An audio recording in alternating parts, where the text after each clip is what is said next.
Merci de regarder Balafon Télévision. Bienvenue dans Tribune Présidentielle. Au menu ce soir, les jours s'égrènent et la fumée blanche tarde à sortir des assises de Fumban.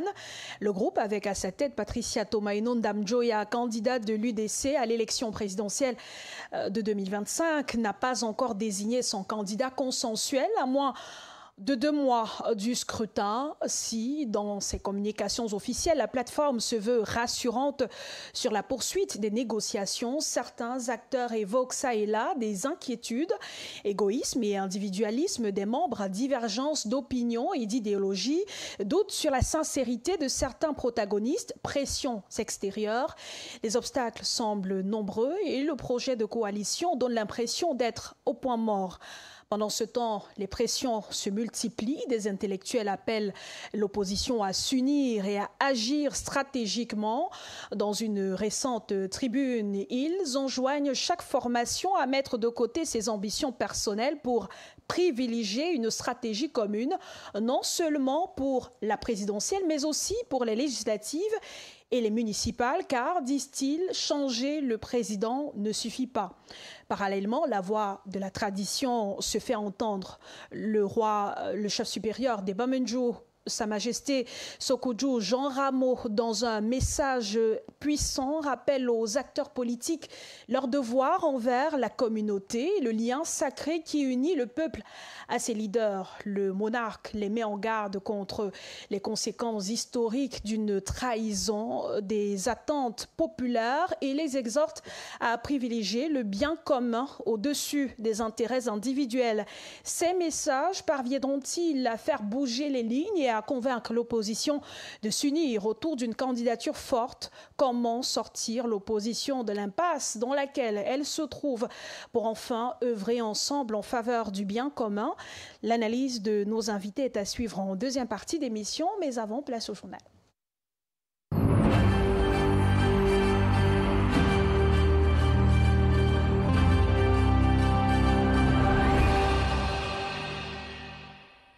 Et on ouvre cette session d'information politique présidentielle 2025. Le président du Conseil électoral s'adresse aux Camerounais de la diaspora et les appelle à participer massivement au scrutin du 12 octobre.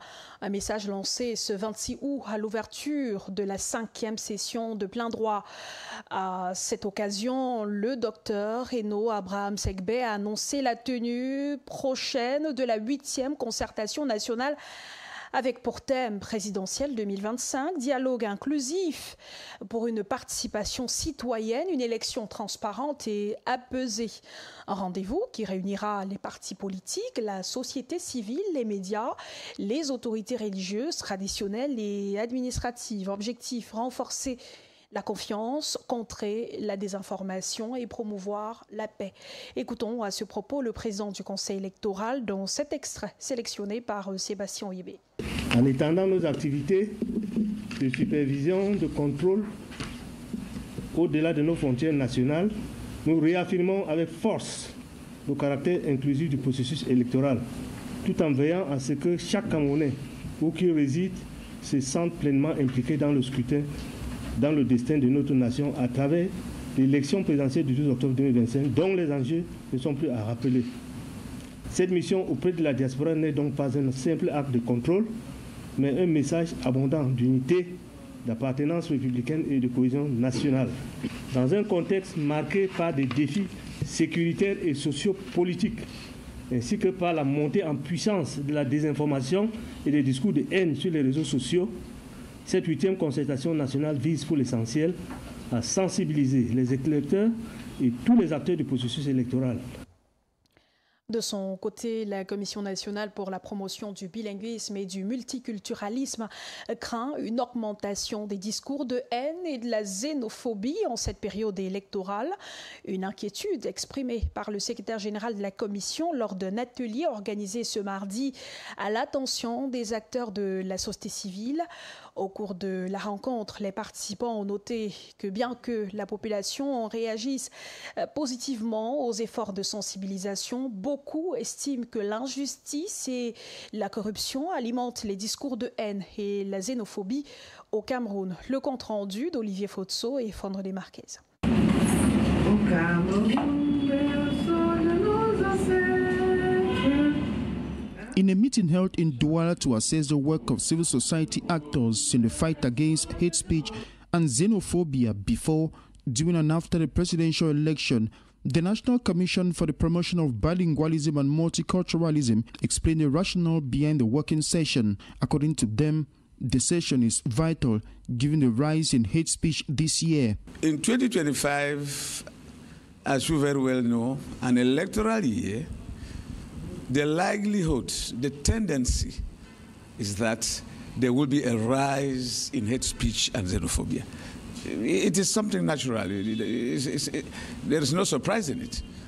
And that is why we consider this year to be special and gave these civil society organizations a special assignment. Sensitizing, detecting and reporting any acts related to hate speech and xenophobia are some of the tasks these civil society actors are called upon to do. That is why one of the missions that the civil society organizations have is to detect on social media and report. And when we report, you know, there is antique.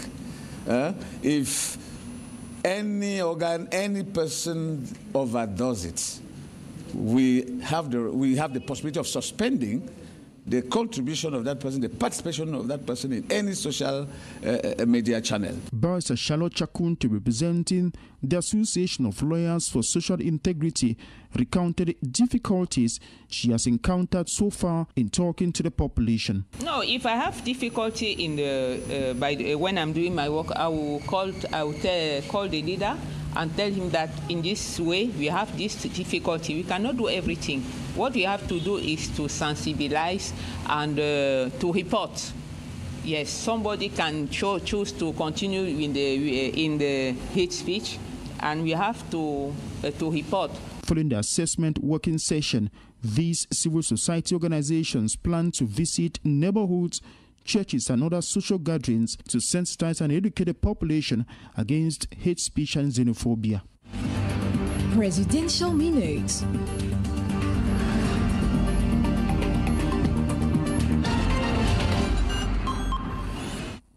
L'une des situations auxquelles les citoyens sont exposés en période électorale, c'est celle d'être manipulés sans être forcément péjorative. La manipulation est une technique qui fait corps avec la démarche des hommes politiques sur le chemin de la conquête des électeurs. Ces derniers doivent-ils s'en méfier ou se laisser aller, puisque de toutes les façons, il va falloir qu'ils fassent un choix au cours du scrutin. Roland Tsapi. Simplement défini, la manipulation désigne l'action d'influencer quelqu'un, souvent de manière insidieuse, pour qu'il agisse d'une certaine manière sans en avoir conscience ou qu'il y consente librement. Cela peut impliquer des techniques de persuasion, de suggestion ou de tromperie. Les politiciens en général font constamment recours à cette technique avec pour objectif d'engranger le maximum de votes. Il est d'ailleurs admis qu'en politique, la manipulation fait référence à l'utilisation des techniques de communication et de persuasion pour influencer les opinions, les attitudes et les comportements des citoyens de manière trompeuse ou déloyale, souvent dans le but d'atteindre des objectifs politiques. Cela peut se manifester par la diffusion de fausses informations, la déformation de la réalité, l'exagération ou l'utilisation d'émotions fortes pour manipuler les réactions du public. Sur des images de campagne de l'élection 2018 par exemple, on peut voir Cabral Libi assis à même le sol parmi une population Haoussa, Akere Mouna sur une moto comme un passager, Maurice Kamto le pantalon retroussé en train de patauger dans les eaux d'inondation, ou Paul Biya assis au bois Sainte-Anastasie entouré de sa famille comme un bon père aimant. Ces images n'ont qu'un seul but, faire croire aux citoyens que les candidats à l'élection présidentielle qu'ils sont des êtres humains ordinaires comme tout le monde et attirer vers eux la sympathie de ceux qui vivent au quotidien dans la même situation. Pour l'élection à venir, comme pour tous les autres, les citoyens, électeurs ou pas, devront s'attendre à des opérations de charme. Les hommes politiques sont assistés dans cette tâche par les spin doctors, autrement appelés maîtres du faire croire, persuadeurs clandestins, ingénieurs du chaos ou ingénieurs des âmes. D'après David Collins, je cite, « Ils nous influencent à notre insu depuis plus d'un siècle. Ils fabriquent le consentement ou le dissentement, font et défendent les élections, persuadent les nations d'entrer en guerre, défendent les intérêts des industries polluantes ou promeuvent la consommation de masse. » Fin de citation. Il souligne que la manipulation n'est pas l'apanage des régimes totalitaires, elle est la fille de la démocratie, indissociable en effet des régimes démocratiques qui, je cite, faute d'agir sur des comportements par la contrainte, ont recours à la persuasion qui agit en douceur. Fin de citation. Et fatalement, tous succombent à cette manipulation lors des campagnes électorales sans qu'elle ne soit forcément mauvaise, puisqu'après tout, il va bien falloir faire un choix. Presidential Minute.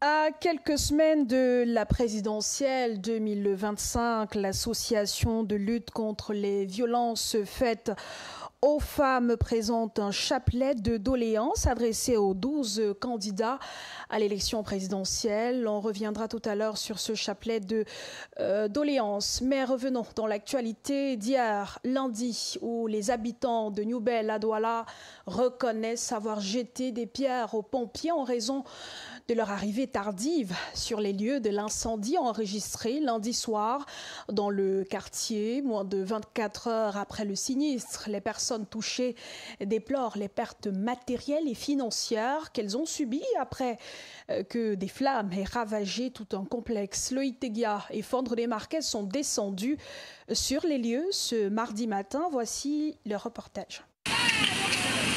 What caused the fire incident in New Bell is a jigsaw puzzle that the people of New Bell in the Douala 2 subdivision are yet to resolve. Less than 24 hours after the unfortunate incident, occupants of the compound affected by the inferno can still recall how they mobilized to quench the wildfire. Les gens du quartier se sont mobilisés parce que la première des choses que nous avions faites, c'est d'appeler les sapeurs. Les sapeurs ne sont pas arrivés à temps. Alors les gars du quartier se sont mobilisés. Tous les gars du quartier sont mobilisés. Ils ont commencé à éteindre le feu. Ils étaient obligés de couper la connexion là et prendre l'eau de la rigole, dans la boue, pour éteindre le feu. Et lorsque les sapeurs-pompiers sont arrivés, 1 heure après, ils ont chassé les sapeurs-pompiers. The late arrival of the firefighting brigade further angered the population who used stones to drive them away. On a appelé les sapeurs-pompiers, ils ont traîné près de 2 heures de temps pour venir. Et lorsqu'ils ont pu venir, la population était tellement fâchée puisque la population se débarquait à verser de l'eau et du sable. Mais trop tard, vu que c'était une maison en carabote, l'incendie le feu a pris toute la maison. Et vraiment, la population était très fâchée et ils ont pu rejeter les cailloux, viser les pierres aux sapeurs-pompiers, que ça ne vaut pas la peine. A tenant in the affected compound is grieving for failing to remove his belongings. Mais moi, personnellement, j'ai perdu mes choses. Il y a les pertes matérielles, surtout de mon côté, parce que je m'apprêtais déjà à déménager. Je ne sais pas ce qui s'est passé directement. Bon, l'incendie est venu ravager tout. On n'a pas pu sauver mes choses. On a enlevé quelques matelas, quelques 3 matelas. J'avais 7. Bon, ça c'est énorme perte matérielle. Bon. The material and financial losses are enormous and affected persons are still struggling to find shelter for themselves. Vraiment, nous sommes en pleurs. Et toute la maison est partie, les locataires, ils ont tout perdu. Vraiment, pour moi, si le gouvernement pouvait faire quelque chose pour eux, vraiment, c'est mauvais. Vous voyez les documents là, tout est parti en fumée. While an investigation is ongoing to determine the exact cause of the fire disaster, the affected families and tenants are still grappling with the losses incurred. Et comme annoncé il y a quelques minutes, l'association de lutte contre les violences faites aux femmes présente un chapelet de doléances adressé aux 12 candidats à l'élection présidentielle. Objectif, inscrire en amont des priorités portées par les actrices de terrain regroupées dans la déclaration intitulée « Le Cameroun que nous voulons ». Ces demandes couvrent la protection juridique, la gouvernance et le développement humain. D'autres précisions avec Sébastien Oyébé. Depuis 1991, l'association de lutte contre les violences faites aux femmes milite au Cameroun pour éradiquer les violences basées sur le genre. Malgré les avancées, les discriminations économiques, sociales et politiques persistent, aggravées par des crises sécuritaires et la situation économique qui affecte particulièrement les femmes. Nous vivons dans un environnement très violent. Violent pour les femmes doublement. avec toutes ces crises et ces guerres, c'est la femme qui en pâtit le plus. Sans tout cela, avec ces batailles politiques, c'est la femme qui est mise à l'écart. Dans nos ménages, avec la crise économique, c'est les femmes qui subissent le prix des frustrations des hommes et tout. Donc nous sommes à tous égards toujours confrontés à la violence. Et si nous ne nous mettons pas nous-mêmes au devant de la scène pour dire il faut que ça cesse, jamais ça ne cessera. À l'approche de l'élection présidentielle, l'association propose un document destiné aux 12 candidats. Parmi les priorités figure une loi contre les violences faites aux femmes. Elles ont parlé de mettre fin aux violences faites aux femmes, que tous les groupes de toutes les régions, de toutes les classes sociales, de toutes les ethnies ont mentionné comme un fléau dans notre société. Elles veulent un pouvoir politique qui met en place tous les systèmes qui vont éradiquer les violences faites aux femmes. Elles veulent aussi avoir accès de manière équitable à l'éducation politique, l'éducation sociale, l'éducation économique. Elles veulent avoir l'accès au poste de décision. L'association insiste sur l'unité et la mobilisation des Camerounaises pour être reconnues comme citoyennes à part entière. Elles appellent à transformer les aspirations en engagements concrets, fondés sur la justice, l'égalité et la dignité.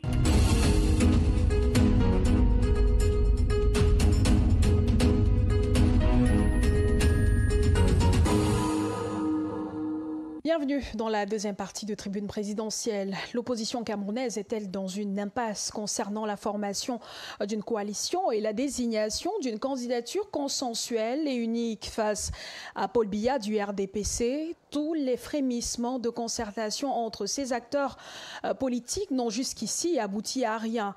On ne discerne aucune lueur d'espoir de voir émerger l'oiseau rare porteur de la voix de l'opposition. À peine un mois et demi avant le scrutin du 12 octobre prochain, l'Alliance pour la transition politique, l'Alliance politique pour le changement, le groupe de Douala ou la plateforme de Fumban n'ont rien donné jusqu'ici. Pourquoi cette difficulté pour les leaders de l'opposition à taire leurs égos et se mettre ensemble pour l'alternance et le changement tant scandé par tous ces prétendants au délogement de Paul Biya, locataire du Palais de l'Unité depuis 43 ans? La lecture de Jean-Paul Chougnat.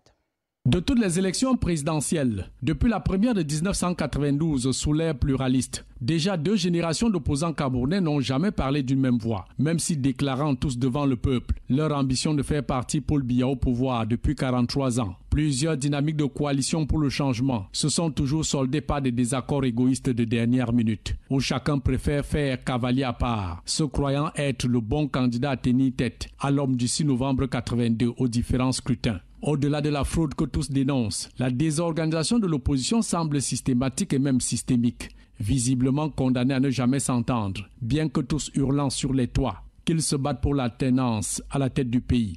En 1997, le leader de la première force politique de l'opposition et 3e à la présidentielle de 92, Bello Bouba Maïgari de l'UNDP, avec 68 députés au Parlement, choisit de s'allier à Paul Biya du RDPC pour former la majorité présidentielle. Eni John Frundi du Social Democratic Front, 2e au même scrutin de 92, est surtout crédité d'une assise populaire et électorale établie dans l'ensemble du pays, boycotte l'élection de cette année-là. Conséquence, les 2 têtes fortes de l'opposition choisissent de jouer chacun son coup, larguant le peuple sur le bas-côté et laissant Paul Biya rafler la mise à 92,57%. À la présidentielle de 2004, c'est le même coup, avec l'Union pour le changement. Adamou Ndamjoya de l'UDC est désigné à l'unanimité des candidats de l'opposition. Mais ni John Frundi du SDF claque la porte pour n'avoir pas été choisi. Résultat des courses, Paul Biya du RDPC remplit à 70%. 2e ni John Frundi 17% et Ndamjoya 4%. Au scrutin de 2011, l'opposition est totalement en rang dispersé, avec presque une vingtaine de candidatures enregistrées. Et une fois encore, Paul Biya est en tête à 77%, Frundi 10%. Gaga Amanadji et Polaya Abine, moins de 2%, et tout le reste, moins d'1%. Et 7 ans après, la surprise ne vient pas de la présidentielle de 2018. Des opposants du G20, dont les plus farouches au régime de Yaoundé, font curieusement volte-face et affichent tout leur soutien à Paul Biya. Et même l'arrivée de nouveaux concurrents à l'Homme-Lion ne change pas la donne. Le père du renouveau se tape 71%, malgré une percée de Maurice Kamto du MRC à 14%, suivi de Cabral Libi de Univers 6% et Chute Libre à 3% pour le SDF du candidat Joshua aussi. Le 12 octobre 2025, c'est dans un mois et demi, toute l'agitation des tentatives de coalition pour une candidature consensuelle de l'opposition a presque déjà échoué. Malgré de multiples plateformes, l'Alliance pour la transition politique d'Olivier Billet, l'Alliance politique pour le changement de Jean-Michel Nietzsche, le groupe de Douala de Cyril Sambaka, avec les ruptures de partenariat au RDPC, les démissions du gouvernement d'Issa Chiroma Bakari du FSNC, Bello Bouba Maïgari de l'UNDP, l'élimination de Maurice Kamto de la course à la présidentielle, des frémissements de rapprochement ont agité l'opposition, à l'instar de la rencontre de Fumban. Mais depuis là, plus rien. Et chacun des 11 candidats de l'opposition, peu importe son poids politique, est en selle et prêt pour le premier coup de pédale du parcours vers le palais de l'unité. Avec une coalition dans l'impasse pour une candidature consensuelle face au président sortant Paul Biya et des électeurs prêts à faire des choix disparates, les mêmes causes produisant les mêmes effets. Quelle chance pour un leader de l'opposition de battre Paul Biya et se faire élire 3e président de la République du Cameroun au soir du 12 octobre 2025. Les opposants ne doivent-ils pas bien se regarder dans un miroir avant qu'il ne soit trop tard? Et entre-temps, on a enregistré 2 sorties, celle du roi des Bamendjou et du collectif des intellectuels du Cameroun qui appelle l'opposition à s'unir et à agir stratégiquement. On reviendra sur ces 2 sorties au cours de cette émission. Bienvenue une fois de plus dans la deuxième partie de Tribune présidentielle. Bienvenue à ceux qui nous rejoignent à l'instant. Nous sommes en direct sur Balafon Télévision et sur Radio Balafon. Le docteur Niamsi Poudi est avec nous, cadre du PURS. Docteur, merci d'avoir accepté notre invitation. Bienvenue. Merci Esther. Un temps soit peu, lorsque Claude, autant pour moi, Claude Maillot, un instant soit peu, lorsque le PURS a besoin de partager l'intelligentsia politique au Cameroun, je suis convié à l'agora intellectuelle dans ce creuset de performance pour pouvoir apporter notre temps dans la politique au pays. Alex Gustave Azébazé, senior journaliste, merci d'avoir accepté notre invitation. Bienvenue, cher aîné. Bonsoir Claude, bonsoir Roland, bonsoir monsieur Niamsi et surtout bonsoir à tous votre spectateur. Bonsoir Roland Tsapi. Bonsoir Claude. Éditorialiste chez Balafon Média. Nous avons en ligne Théophile Tatita, expert en gouvernance traditionnelle. Théophile, bonsoir. Merci d'avoir accepté de participer aux échanges de ce soir. Panéliste, c'est compliqué pour moi de prendre part à cette émission. Théophile, je le disais il y a un instant, on a enregistré récemment 2 sorties.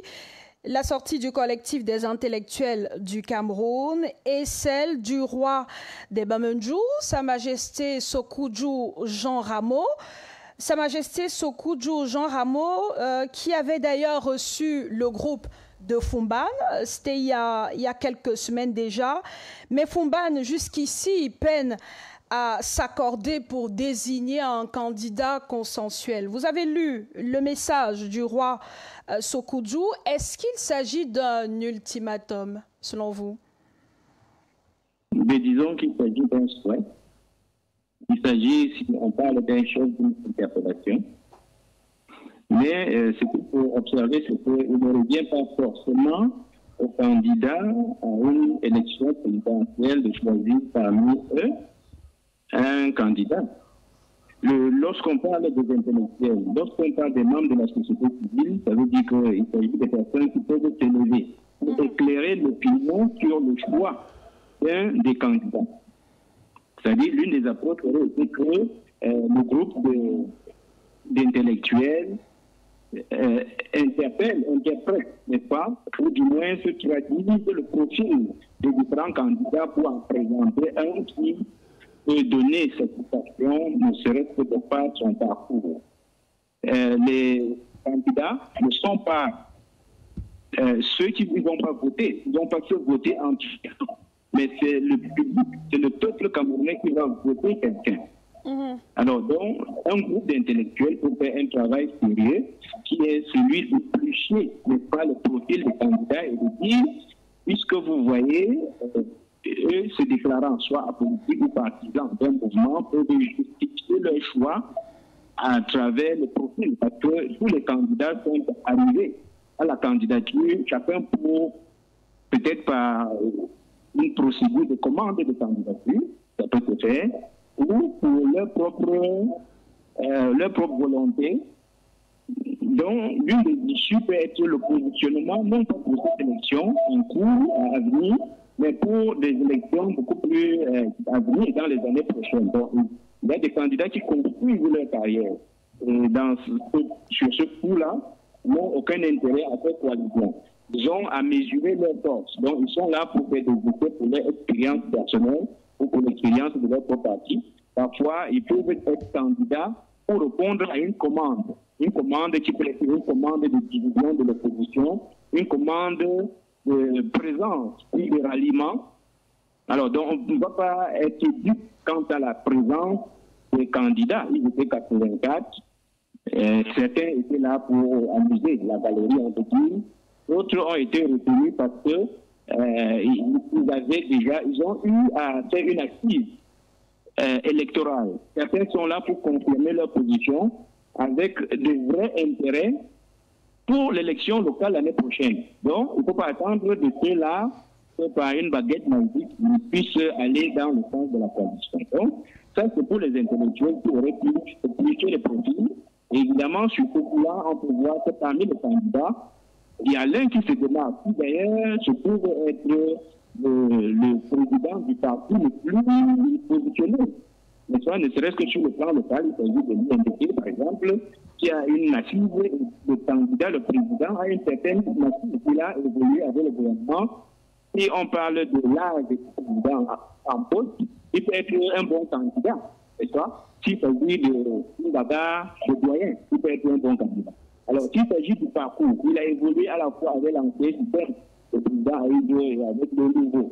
Donc, il trouve les rois, il se trouve être même ministre d'État. Donc, si on devait regarder ce qui se fait dans les pays qui ont une certaine expérience démocratique, on dirait que celui-là aurait pu ne pas être présenté comme le candidat qui présente le meilleur profil. Et on serait attendu à ceux qui ont été recalés, comme les candidats du Manidem ou les autres, s'ils ne veulent pas trahir le Cameroun comme il dit, ils auraient été les premiers à appeler leurs candidats à soutenir cette candidature-là et à mobiliser les autres pour soutenir cette candidature-là.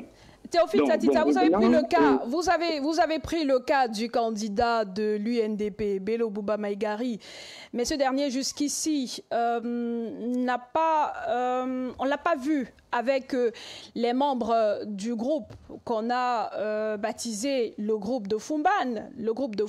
Ah mais non, le fait qu'on appelle le groupe de Fumban, sur le plan intellectuel, il ne faut pas être une masse. Parfois, la masse qui est moutonnée, les masses peuvent être manipulées. Un intellectuel, c'est celui qui présente les arguments. Quand on prend un groupe d'intellectuels qui expriment les simples vœux, sans des arguments soutenus, ce n'est pas le rôle de l'intellectuel. Le rôle de l'intellectuel, c'est d'éclairer. Ce n'est pas d'agir en masse, n'est-ce pas? C'est de prouver que parmi les candidats, voilà celui qui a le meilleur profil pour appeler la communauté, n'est-ce pas, à apporter une préférence pour cette candidature, même si eux ne sont pas partis ils ne sont pas membres d'un parti politique. Donc, il y a le groupe de Fumban, il y a des groupes, peut-être, je ne sais pas, de Paris, il y a le groupe de la CFA, il y a beaucoup de groupes. On ne peut pas prendre pour argent comptant la prescription ou les sollicitations d'un certain groupe. Moi, j'ai vu la liste de signataires de ce mouvement-là, qui sont certains membres du MRC. Alors, ils vont pour eux-mêmes, c'est ça. Et ce n'est pas la position de leur parti qui soit du MRC ou du Manidem. Donc, les gens continuent à jouer un peu de se moquer. On prend la casquette de l'intellectuel ou tu tiens, n'est-ce pas, le peuple camerounais. Alors, donc, je voudrais revenir sur le message de Majesté Koukoubou.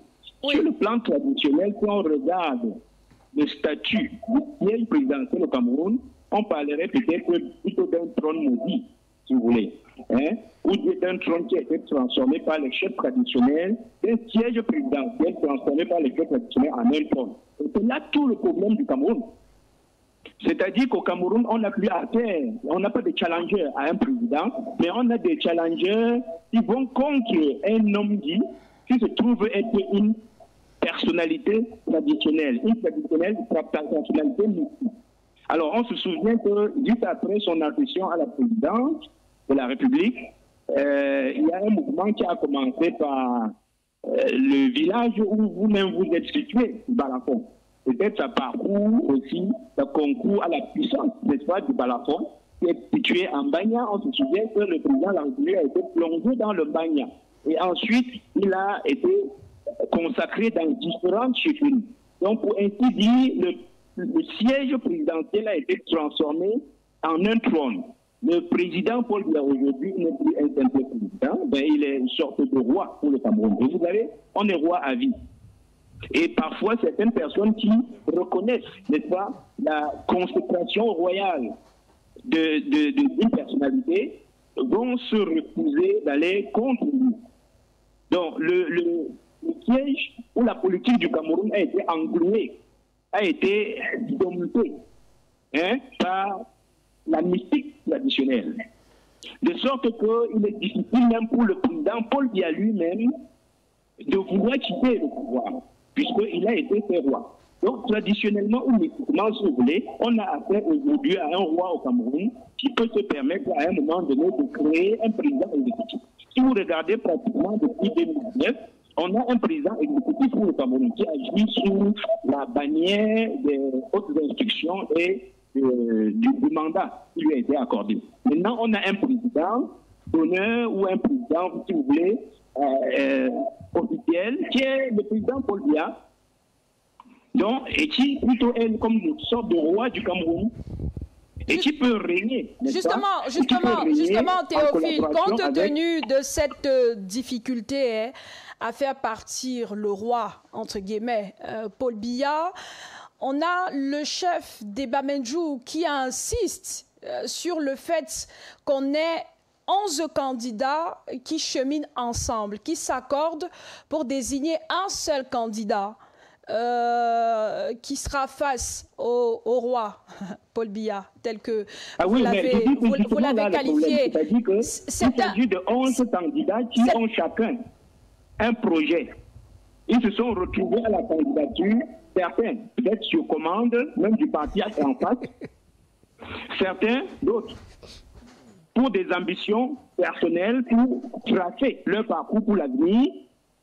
Et donc, ils n'ont pas forcément tous pour mission de challenger le roi. Donc, il est difficile de penser qu'ils puissent s'unir pour une seule candidature?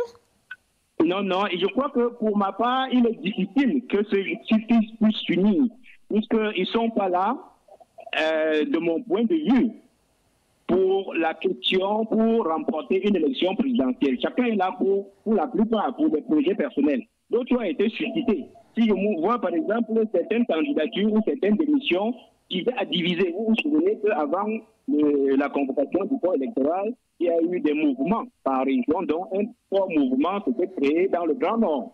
Parmi les deux candidats du Grand Nord, un peut avoir été suscité pour aller créer la division ou pour faire diversion. Vous voyez? Alors les autres candidats, ils sont parfois soutenus. Puisque traditionnellement, la politique, on appelle le mouvement de corde-corde, c'est le mouvement de ruse. Et dans ce mouvement, il n'est pas surprenant que des gens prennent des dispositions pour éliminer certains candidats ou prétendants à la candidature, comme ça s'est fait pour le candidat précédemment du MRP devenu celui du Mandem. Donc, ça fait partie du jeu politique. Et on est parfois naïf au Cameroun de sous-estimer les forces et les procédures d'éliminer, n'est-ce pas, le candidat gênant lorsqu'on va faire une course. Alors, donc, quand on a affaire à un roi président, il ne faut pas penser qu'une participation normale permettra de le challenger.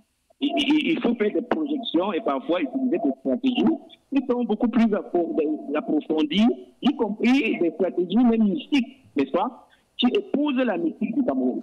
Et c'est dans ce cadre-là qu'on peut voir que le président Paul Biya, lui, pour le moment, étant donné qu'il occupe un trône qui a fait du mal, il faut le dire, à sa propre famille. Parce que quand le président Paul Biya aujourd'hui a âgé de plus de 90 ans, quand il sera parti du pouvoir, le jour où il partira, alors qu'est-ce qu'on retiendra de lui au plan social?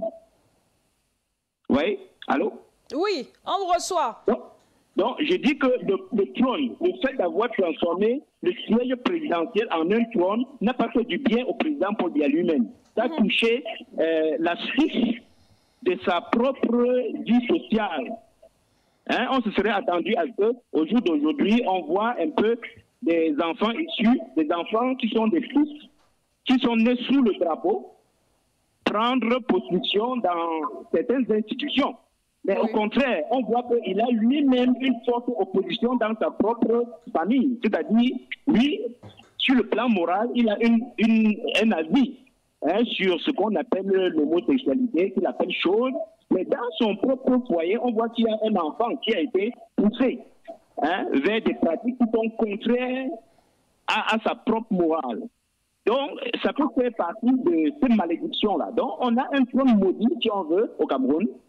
Et il revient au chef traditionnel. Non plus de donner les avis, comme le fait mon oncle Chedou, Toukoudou, mais plutôt d'indiquer que les traditionnels doivent se réunir pour refaire du siège présidentiel non plus un trône, mais un siège électif. Peut-être qu'il faudra attendre le départ de celui qui occupe le trône, qui a lui-même annoncé ses excès avant 2033. Donc, selon vous, on ne devrait pas faire pression sur les candidats, mais les chefs traditionnels comme le roi Sa Majesté Sékou-Djou devraient s'asseoir, se réunir pour trouver la solution et faire partir le candidat du RDPC?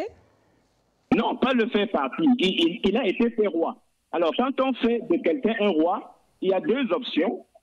Soit on peut l'amener à abdiquer. Et ça peut être même la volonté du président Paul Biya, parce que figurez-vous qu'au cours avant la convocation du corps électoral, il est demandé aux responsables du RDPC de lui proposer un candidat. Naturellement, vous imaginez que chacun est venu dire, Majesté, le roi, le nom dit, vraiment, on ne saurait vous trahir. Et jusqu'ici, le fait que lui, il ne se soit pas exprimé, on ne sait pas s'il n'est pas coincé. Parce que quelque part, on peut voir que le président Paul Biya est presque aussi pris en otage, n'est-ce pas, par cette politique traditionnelle qui a fait du trône, du siège présidentiel un trône. Et d'autre part, vous savez, le verbe partir se conjugue toujours avec une destination. Alors, si le président Paul Biya, il n'est plus président, il n'est plus au palais, où ira-t-il? Un bon message au village, comme il a dit lui-même, est-ce qu'il peut aller se promener à l'étranger en diaspora? On imagine qu'il y a des Camerounais qui y attendent, avec des pots de bananes, avec des tomates pourries, avec des œufs. Alors, cette attitude et cette façon de fonctionner de la diaspora contribuent à susciter la convoitise de certains qui sont proches du président et de développer autour de lui un mécanisme pour le maintenir en otage en disant, mais doyen patriarche, si tu sors de la présidence, tu seras malheureux, tu n'auras plus tous les soins, toute la garde, tu seras pourchassé, y compris par ceux que tu as envoyés en prison et qui ne sont pas dans le cadre du mouvement éperdé, mais tu ne seras plus en sécurité. Donc on ne laisse pas le soin à ce patriarche, au roi président, de quitter, parce qu'on ne lui montre pas qu'en dehors du président, de la présidence, il sera en sécurité. Donc, il revient soit à lui d'abdiquer, et il abdique pour le moment. Le poste, qui est un poste royal, peut être occupé par un très proche, comme Bello Bouba qui connaît le système, ou le meilleur candidat aurait été celui qui l'a préparé. On peut imaginer le Premier ministre, qui est chef traditionnel lui aussi. Mais on imagine que la malédiction qui tourne autour de ce trône crée une sorte d'agitation qui fait que chaque candidat ne se sent pas très à l'aise pour se positionner parce qu'il peut être frappé lui aussi par la malédiction du trône. Justement, Théophile Tatita, nous allons... Il n'a pas porté bonheur au président lui-même. Donc, et le Camerounais... Théophile Tatita, vous nous recevez? Oui, je vous reçois. Oui, justement, la question pour sortir. L'enjeu aujourd'hui, c'est d'avoir un candidat consensuel. Mais au niveau de l'opposition, il y a des groupes qui se forment. Difficile d'avoir jusqu'aujourd'hui le nom du candidat qui sera face à celui du RDPC. Est-ce que vous pensez que la médiation, peut-être des autorités traditionnelles, est nécessaire à ce stade du processus électoral? Les autorités traditionnelles ont commencé à faire la médiation avant. il y avait 2 groupes ou 3 groupes. L'un qui a proposé que le président se reposât et qu'il laisse son fils, n'est-ce pas, celui l'ancien, Franck Biya. Alors, il y a une autre fraction qui souhaitait que le président se retire toujours et se repose pour laisser l'une des personnes à qui il a fait confiance, par exemple le Premier ministre. Alors, il y a d'autres qui ont fait un lever de bouclier, n'est-ce pas, pour tout faire pour que le président reste lui-même. Et puis, il faut voir que le président, lui aussi, et certains chefs traditionnels, vous allez voir par exemple la candidature du ministre Kamto a été soutenue par un groupe de chefs traditionnels, dont Majesté Essa. Et certains pensent même que le ministre Kamto a fait partie des candidats du président Paul Biya lui-même. C'est pour ça qu'on le considère comme un grand Biaï qui est toujours en train de se présenter comme le candidat défenseur de la famille du président. Donc il y a eu un certain nombre de démarches. Et alors, au-delà des démarches, il y a eu un certain nombre de rites et de pratiques traditionnelles, notamment à partir de 2019, pour calmer la situation et pour maintenir le Cameroun concilié. Parce que la question du nord-ouest, du Nozo, risquait de créer un problème. Et à ce niveau, il y a un certain nombre de chefs très proches du président qui s'étaient prononcés. Et on se souvient que leur position était que le président ne se présente plus. C'est le cas du sultan d'Amoun, qui a été le président du Cône de Mancon. Donc vous verrez bien que les grands opposants pratiques, si on peut les appeler ainsi, ce sont les chefs traditionnels. Vous prenez le chef Bamidou, qui n'est pas membre d'un parti politique, mais il prend parole pour dire ce qu'il pense. Mais à côté de cela, on a un groupe, un certain nombre d'intellectuels qui ne sont pas des très grands politiciens, mais qui occupent la scène pour distraire toujours le Cameroun davantage. Parce que figurez-vous qu'au plan politique, qui porte essentiellement sur la ruse, on reconnaît l'effort de celui qui aura gagné au bout. Donc vous prenez un parti politique qui depuis 90, avec ses leaders, n'a jamais pu bouger d'un point. Le RDPC, notamment les gens du SDF, au plan traditionnel, on les considère comme des perdants. Vous devez prendre le MRC qui est sur le terrain aussi depuis 2011, qui bouge, mais on voit que le candidat a beau déclarer beaucoup de stratégies, mais il finit toujours par se retrouver au champ. Ça veut dire qu'il s'agit de quelqu'un qui est inapte, n'est-ce pas, à la ruse politique, donc il est considéré comme un perdant aussi. Merci. Alors, vous allez voir tous les autres, les Capra-Libye, qui ont été un troisième, on considère que lui construit, n'est-ce pas? Allô? Oui. Merci. Je vous suis. Oui, merci. Nous vous remercions, Théophile Tatita, d'avoir accepté de participer aux échanges de ce soir. Je rappelle que vous êtes expert en gouvernance traditionnelle. Très bonne fin de soirée à vous. Merci à vous. Alors, messieurs, selon l'expert en gouvernance traditionnelle, le président de la République, Paul Biya, est un roi intronisé par des chefs traditionnels. Donc, ce sont eux les seuls à pouvoir le détrôner, le faire partir de là. Alex Gustave Azé-Bazé, vous partagez cet avis? Mais quand un expert parle, on n'a plus rien à dire. Mais ça reste son avis. Non, je n'ai pas l'habitude de commenter l'avis des experts. Parce qu'un expert, c'est quelqu'un qui a un vécu dans un domaine précis. Et si vous n'êtes pas expert dans ce domaine-là, quand vous venez à vouloir le contredire, ce que vous faites dans ce qu'on appelle les effets de manche, vous bavardez, vous bavassez, comme on fait de plus en plus dans les médias camerounais. Si je pouvais me permettre une chose, c'est de dire quand même que je suis issu un peu de ces milieux qu'on appelle des milieux traditionnels. Je n'ai pas connaissance que de la position qui est la mienne. Au sein de ma communauté, la communauté dont je suis le chef, ou au sein du groupement dont j'ai une autorité au-dessus de moi, le chef supérieur, dont je suis l'un des notables, que ce soit d'autres chefs qui l'aient désigné ou choisi comme le chef des Bafous. C'est son père qui était dans le précédent chef, le précédent roi, comme chez nous on l'appelle, le docteur Paul Kana. Et ce que nous avons, c'est que les notables et le roi initiateur, le roi intronisateur, comme on dit, ont accompagné le choix de son papa, en tout cas de son papa, notre grand-père à nous. qu'est-ce que j'entends par là? Quand j'entends Théophile dire que les rois ou les chefs traditionnels de différentes communautés, oui, le président Biya a fait le tour d'un certain nombre de chefferies. Ici, je crois qu'il était, à l'époque, c'est les Bélé qui présidaient Longondo, il est arrivé à Douala, et on dit qu'on l'a lavé dans le Mbagna. Moi, je n'étais pas là, je ne sais pas si c'est vrai, mais en tout cas, il a fait un tour. Il a fait le tour du Cameroun, et chaque fois qu'il arrivait dans une localité, il allait vers les chefs traditionnels. Les pratiques mystiques dont on parle, chacun les lit comme il les vit. Nous avons les nôtres. Je ne suis pas sûr que ce soit la même chose que ce que j'entends là. À l'Ouest, je ne sais pas où il est allé. En tout cas, il n'est pas venu chez nous. Et nous, on ne lui a donné aucun pouvoir mystique. Je suis un républicain et ce que j'observe, c'est que le président est devenu président par des mécanismes présumés constitutionnels.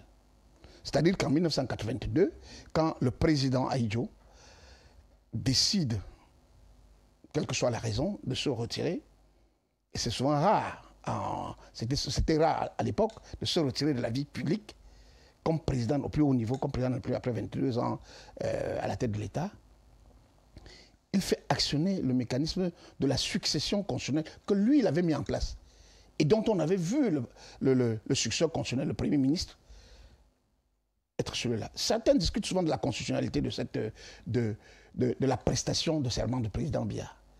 C'est-à-dire, est-ce que le mécanisme là, malgré le fait qu'il existait, ce qui s'est passé est vraiment constitutionnel? Moi, je ne suis pas non plus constitutionnel, je ne vais pas débattre de ça.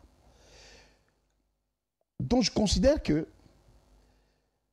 vouloir discuter de la question de la stratégie de l'opposition, parce que je crois que c'est ça votre thématique aujourd'hui, la stratégie de l'opposition ou des oppositions pour challenger le pouvoir en place qui est incarné par le président de la République, fut-il actif ou non? Parce que ce n'est pas le fait que le président, qui a officiellement reçu le mandat des Camerounais, se montre si absent, se montre si, certains disent affaibli, ou apparaît si affaibli, que nous on va faire comme si ce n'était pas lui le président. Il est le président, celui qui a demandé nos suffrages. Beaucoup ne l'ont pas voté, mais il a été proclamé élu par l'organe institutionnel qui proclame l'élection des présidents, en tout cas l'élection des élus nationaux, je vais dire le Conseil constitutionnel. Est-ce que je peux venir aujourd'hui dire qu'il est en place parce que les chefs traditionnels ont fait de lui un roi et un roi ne... Comment je vais dire? Un roi ne part pas sans avoir de destination. Un roi ne part pas sans destination. J'observe que l'un des États au monde qui a un fonctionnement typiquement royal, sauf que là-bas, il y a même élection. Je dis, dans les royautés historiques, traditionnelles, coutumières, africaines et camerounaises, il n'y a pas d'élection. C'est vrai, on va me dire que dans le sud Cameroun et dans certains pays, j'ai vu des personnes courir et faire la course et lire en français. On a dit, celui qui est arrivé le premier est le chef d'un village. J'étais un peu surpris, mais chacun a ses traditions. Au Vatican, par exemple, le chef de l'État du Vatican, qui est le souverain pontife, aujourd'hui il s'appelle François... Léon XIV. Léon XIV. Il a été élu et aucune contrainte constitutionnelle ne limite son mandat. Mais on a vu des précédents papes abdiquer. OK? Alors que rien ne les y contraignait. Alors que les membres de la curie romaine, les cardinaux, ne lui demandaient pas de démissionner. En tout cas, officiellement, on n'avait pas entendu des voix qui lui demandaient de partir. Le pape Benoît XVI a abdiqué, a renoncé à son pontificat. En tout cas, a renoncé à la fin de son... Il était, je crois, 4 ou 5 ou plusieurs années après, vivant dans l'une des résidences papales à Rome, du Vatican à Rome. Je prends cet exemple-là pour indiquer que il ne faut pas surfaire dans l'analyse le fait qu'un homme à qui les Camerounais ont tout donné a fait le choix de caporaliser le pays, de transformer les institutions de la République en instruments de pouvoir personnel qui finissent par faire de lui un objet aux mains de son entourage. Vous permettez, Alex Gustave, qu'on prenne également l'avis du docteur Poudi sur ce qu'a dit Théophile Tatita tout à l'heure. Ce sont les autorités traditionnelles qui ont intronisé en quelque sorte celui qu'il a présenté comme le roi, le président de la République, Paul Biya. Le conseil constitutionnel est tenu par les autorités traditionnelles. Donc, ce sont ces autorités traditionnelles-là qui devraient normalement l'aider à partir ou alors le faire partir. Pensez ainsi, ce n'est pas mettre de côté l'opposition, estimer que les partis politiques de l'opposition ou même les candidats de l'opposition à l'élection présidentielle n'ont pas leur place, n'ont aucun rôle à jouer. Vous savez, les passages dans ce que nous venons de suivre tout de suite, dans ce que j'aurais appelé une grille d'analyse de par cet expert en gouvernance traditionnelle, remet plutôt en selle ce que j'aurais appelé la métaphysique dans la conservation du pouvoir. Qui parle de métaphysique dans la conservation du pouvoir parle de ce qui s'est passé au Cameroun dans les années 82. Je me souviens de la célèbre chanson « Rigueur de Ngal et Jojo » où, dans les strophes de sa chanson, ce dernier était en train de dire que le président Paul Biya prenait le pouvoir tel un messie. Parce que la dictature Ahidjo avait tellement sévi et avait tellement repoussé les UPCistes au point où c'était le regain d'espoir. Alors, le tour des régions du Cameroun qu'il eut à faire démontre à suffisance que partout où il est passé, dans chaque chefferie où il a pu entrer, il a reçu l'onction de cette chefferie-là. Ça, c'est l'analyse de l'expert en gouvernance traditionnelle. Et ça démontre encore à suffisance et ajoute de l'eau à son moulin. Lorsque les autorités traditionnelles sont venues au palais, il y a de cela 3 semaines. Certaines.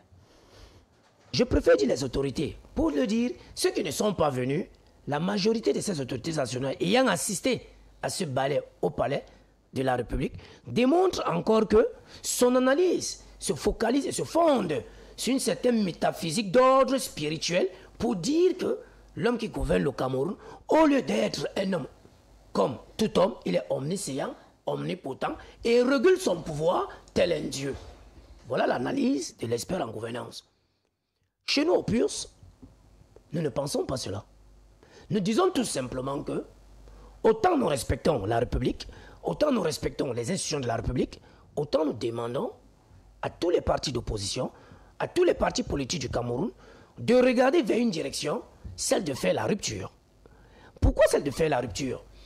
Comme mon leader l'a toujours dit, nous ne sommes pas en train de chercher la 3e présidence du Cameroun, non. Puisque les 2 premiers présidents du Cameroun n'ont qu'été un legs et un héritage colonial. C'était ce qu'on aurait appelé un système ojulationniste qui est venu, qui a sévi et qui a transcendé ce qu'on aurait appelé us et coutumes pour développer d'autres choses, telles que les philosophies ésotériques qui encadrent et balisent le pouvoir au Cameroun. Quelles sont ces philosophies exotériques? Nous les connaissons tous. Nous n'allons pas en déco, nous n'allons pas en démentir. Ça vit avec nous tous les jours. Ces gens qui sont dans ces philosophies savent pourquoi le président de la République ne peut pas s'en départir de son pouvoir. Maintenant, les partis d'opposition qui ont fait le tour de Fumban et qui sont revenus, pourquoi ces partis d'opposition sont-elles ce qu'on pourrait dire dispersés dans les rangs? Mais il y a un jeu que les gens doivent comprendre. Lequel? Le jeu d'ego. Le jeu d'ego. Qu'est-ce que c'est que le jeu d'ego? Moi, je vais vous dire, j'ai assisté à toutes les transactions. Après Fumban et Yaoundé, je suis allé même chez 2 hommes politiques sur les bases politiques. Et là, ce n'est pas un secret de polichinelle. Je suis allé à la rencontre avec mon leader, des autres membres de l'opposition à la Fondation Mona. Les gens se sont assis sur une table. Les gens ont discuté. Même ceux-là qui n'étaient pas candidats à l'élection présidentielle. Je passe sur le contrôle de M. Hilaire Zipang, il était dans cette salle. Je passe sur le contrôle des UP6 qui étaient présents dans la salle. Je passe sur le contrôle des représentants avant que Mme Soga ne quitte le FSNC. Elle était représentante de M. Issa Chiroma Bakari à la Fondation Mona. Je parle sur le contrôle. Hiram Iondi a envoyé 2 de ses émissaires. Il y a eu une réunion. Au sortir de cette réunion, il fallait trouver un candidat consensuel. Alors, de mémoire des géopoliticiens stratégiques, je vais vous dire quelque chose. Pour qu'il y ait un candidat consensuel, il faudrait que certains programmes se fondent dans les projets et les programmes politiques des autres. Il faudrait aller avec un programme pour se faire, qui doit se faire appliquer. 2 grands absents que tout le monde déplore aujourd'hui, n'ont jamais voulu assister à cela, mais disent qu'ils sont tellement ouverts pour que d'autres viennent se fondre en eux. Qui sont ces absents? Je ne parlerai pas de cet absent tant qu'il n'est pas présent, mais dans son salon assis à Yaoundé, il se reconnaît. Puisqu'il a fait une sortie au lendemain des candidatures échues au Conseil constitutionnel, il a parlé pendant pratiquement 7 minutes 8 secondes en faisant les gestes de la main qu'il est ouvert qu'on rejoigne parce que c'est lui le parti historique de ce que j'aurais appelé l'opposition au Cameroun. Je le dis, les gens reconnaissent l'homme politique. Mais il faut comprendre une chose. Quand vous menez les investigations beaucoup plus bas, pourquoi l'opposition n'arrive pas à s'unir? Jeune Afrique a fait une sortie sans publicité, que nous avons remonté les bretelles en disant les complots tapis dans l'ombre, dont vous voulez financer d'autres partis politiques à travers les mécènes occidentaux. Qu'est-ce qu'on recherche? La dépénalisation de l'homosexualité. Que certains hommes politiques ne partagent pas avec d'autres. Et que parfois l'Union européenne et d'autres associations internationales demandent à certains hommes politiques de prendre pion sur rue la dépénalisation de l'homosexualité pour pouvoir avoir des subventions et aller aux élections. Ce que d'autres leaders d'opposition n'accepteront pas. Il faut aller plus loin dans les investigations. Il faut remarquer qu'il y a des partis politiques qui, au Cameroun, pour rien au monde, ne feront la coalition. Et je vais vous dire pourquoi. Parce que c'est des partis politiques qui sont à la solde de ce que ces partis traînent de casserole auprès du gouvernement. Le gouvernement a eu à faciliter, un moment ou l'autre, certains grands leaders de partis politiques en extirpant les dossiers, en leur retournant ou en les manifestant auprès des juridictions compétentes. Vous pensez que lorsqu'on vous a servi un aussi bon plat, est-ce que vous devez être contre ce gouvernement pour dire que vous allez faire une coalition? Non, il faut aller émietter. Donc, pour résumer ce que vous dites, Dr Poudi, 3 éléments freinent le projet de coalition: les égos des protagonistes, les complots enregistrant en dessous et les antécédents des participants. Intéressons-nous un peu à ces égos-là. Justement, il y a la sortie du chef supérieur des Bamendjou, Roland Tsapi, qui parle d'un groupe de 11. Quand il parle d'un groupe de 11, naturellement, on sait que il s'adresse aux 11 candidats de l'élection, les candidats de cette élection présidentielle du 12 octobre prochain. Est-ce qu'il leur demande, en français facile, de taire leurs égos? Parce que dans le message, il y a à la fois des menaces. Il dit à ces derniers qu'ils, s'ils n'arrivent pas à s'accorder, ils doivent s'attendre aux conséquences, des conséquences peut-être qui viendraient, ou alors des punitions qui viendraient des ancêtres, entre autres. Oui, disons que le chef Sékou leur demande surtout de taire les égos. Je me souviens surtout de cette phrase où il dit « Qui vous a dit que quand il jette la peau de panthère sur le dos, on devient une panthère ?» Un peu comme pour dire que toutes les agitations que vous êtes en train de faire là maintenant, sachez que vous êtes encore en chemin. Il n'y a personne d'entre vous qui est encore en droit de se prévaloir de quoi que ce soit au stade où on est. Et surtout, il faut savoir qu'en face de vous, il y a un mastodonte qui nécessite qu'il y ait une masse critique, une forte mobilisation derrière pour pouvoir le bousculer ou bien le faire fléchir. Et donc, en conséquence, trop de parlotte, ça ne va pas nous aider. Sachez que, parce qu'à un moment donné, il dit également que, donc, entre vous et ceux qui ont déjà fait perdre le sommeil aux Camerounais, il n'y a pas mieux.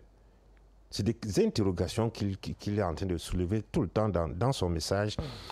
De toute façon, au bout, il est en train de demander à ces 11 de prendre leurs responsabilités, de savoir que c'est sur eux que repose maintenant un espoir pour les Camerounais de pouvoir avoir quelque chose de meilleur au lendemain du 12 octobre.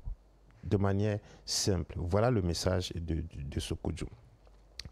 Mais il faut noter que ce message vient après d'autres appels avant.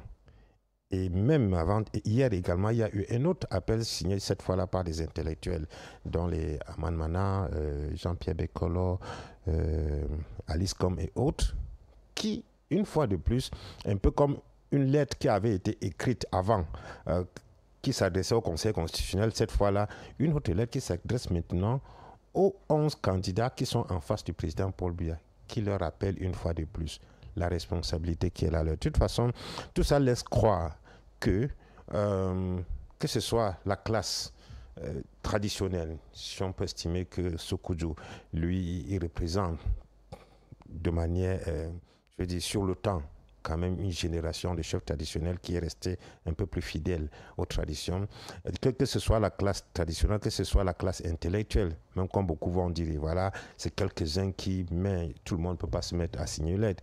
Que soit ces deux groupes au moins, ils sont tout au moins d'accord que là, devant nous, on a une situation qui doit être décantée. Et elle ne peut être décantée que par ce groupe de 11.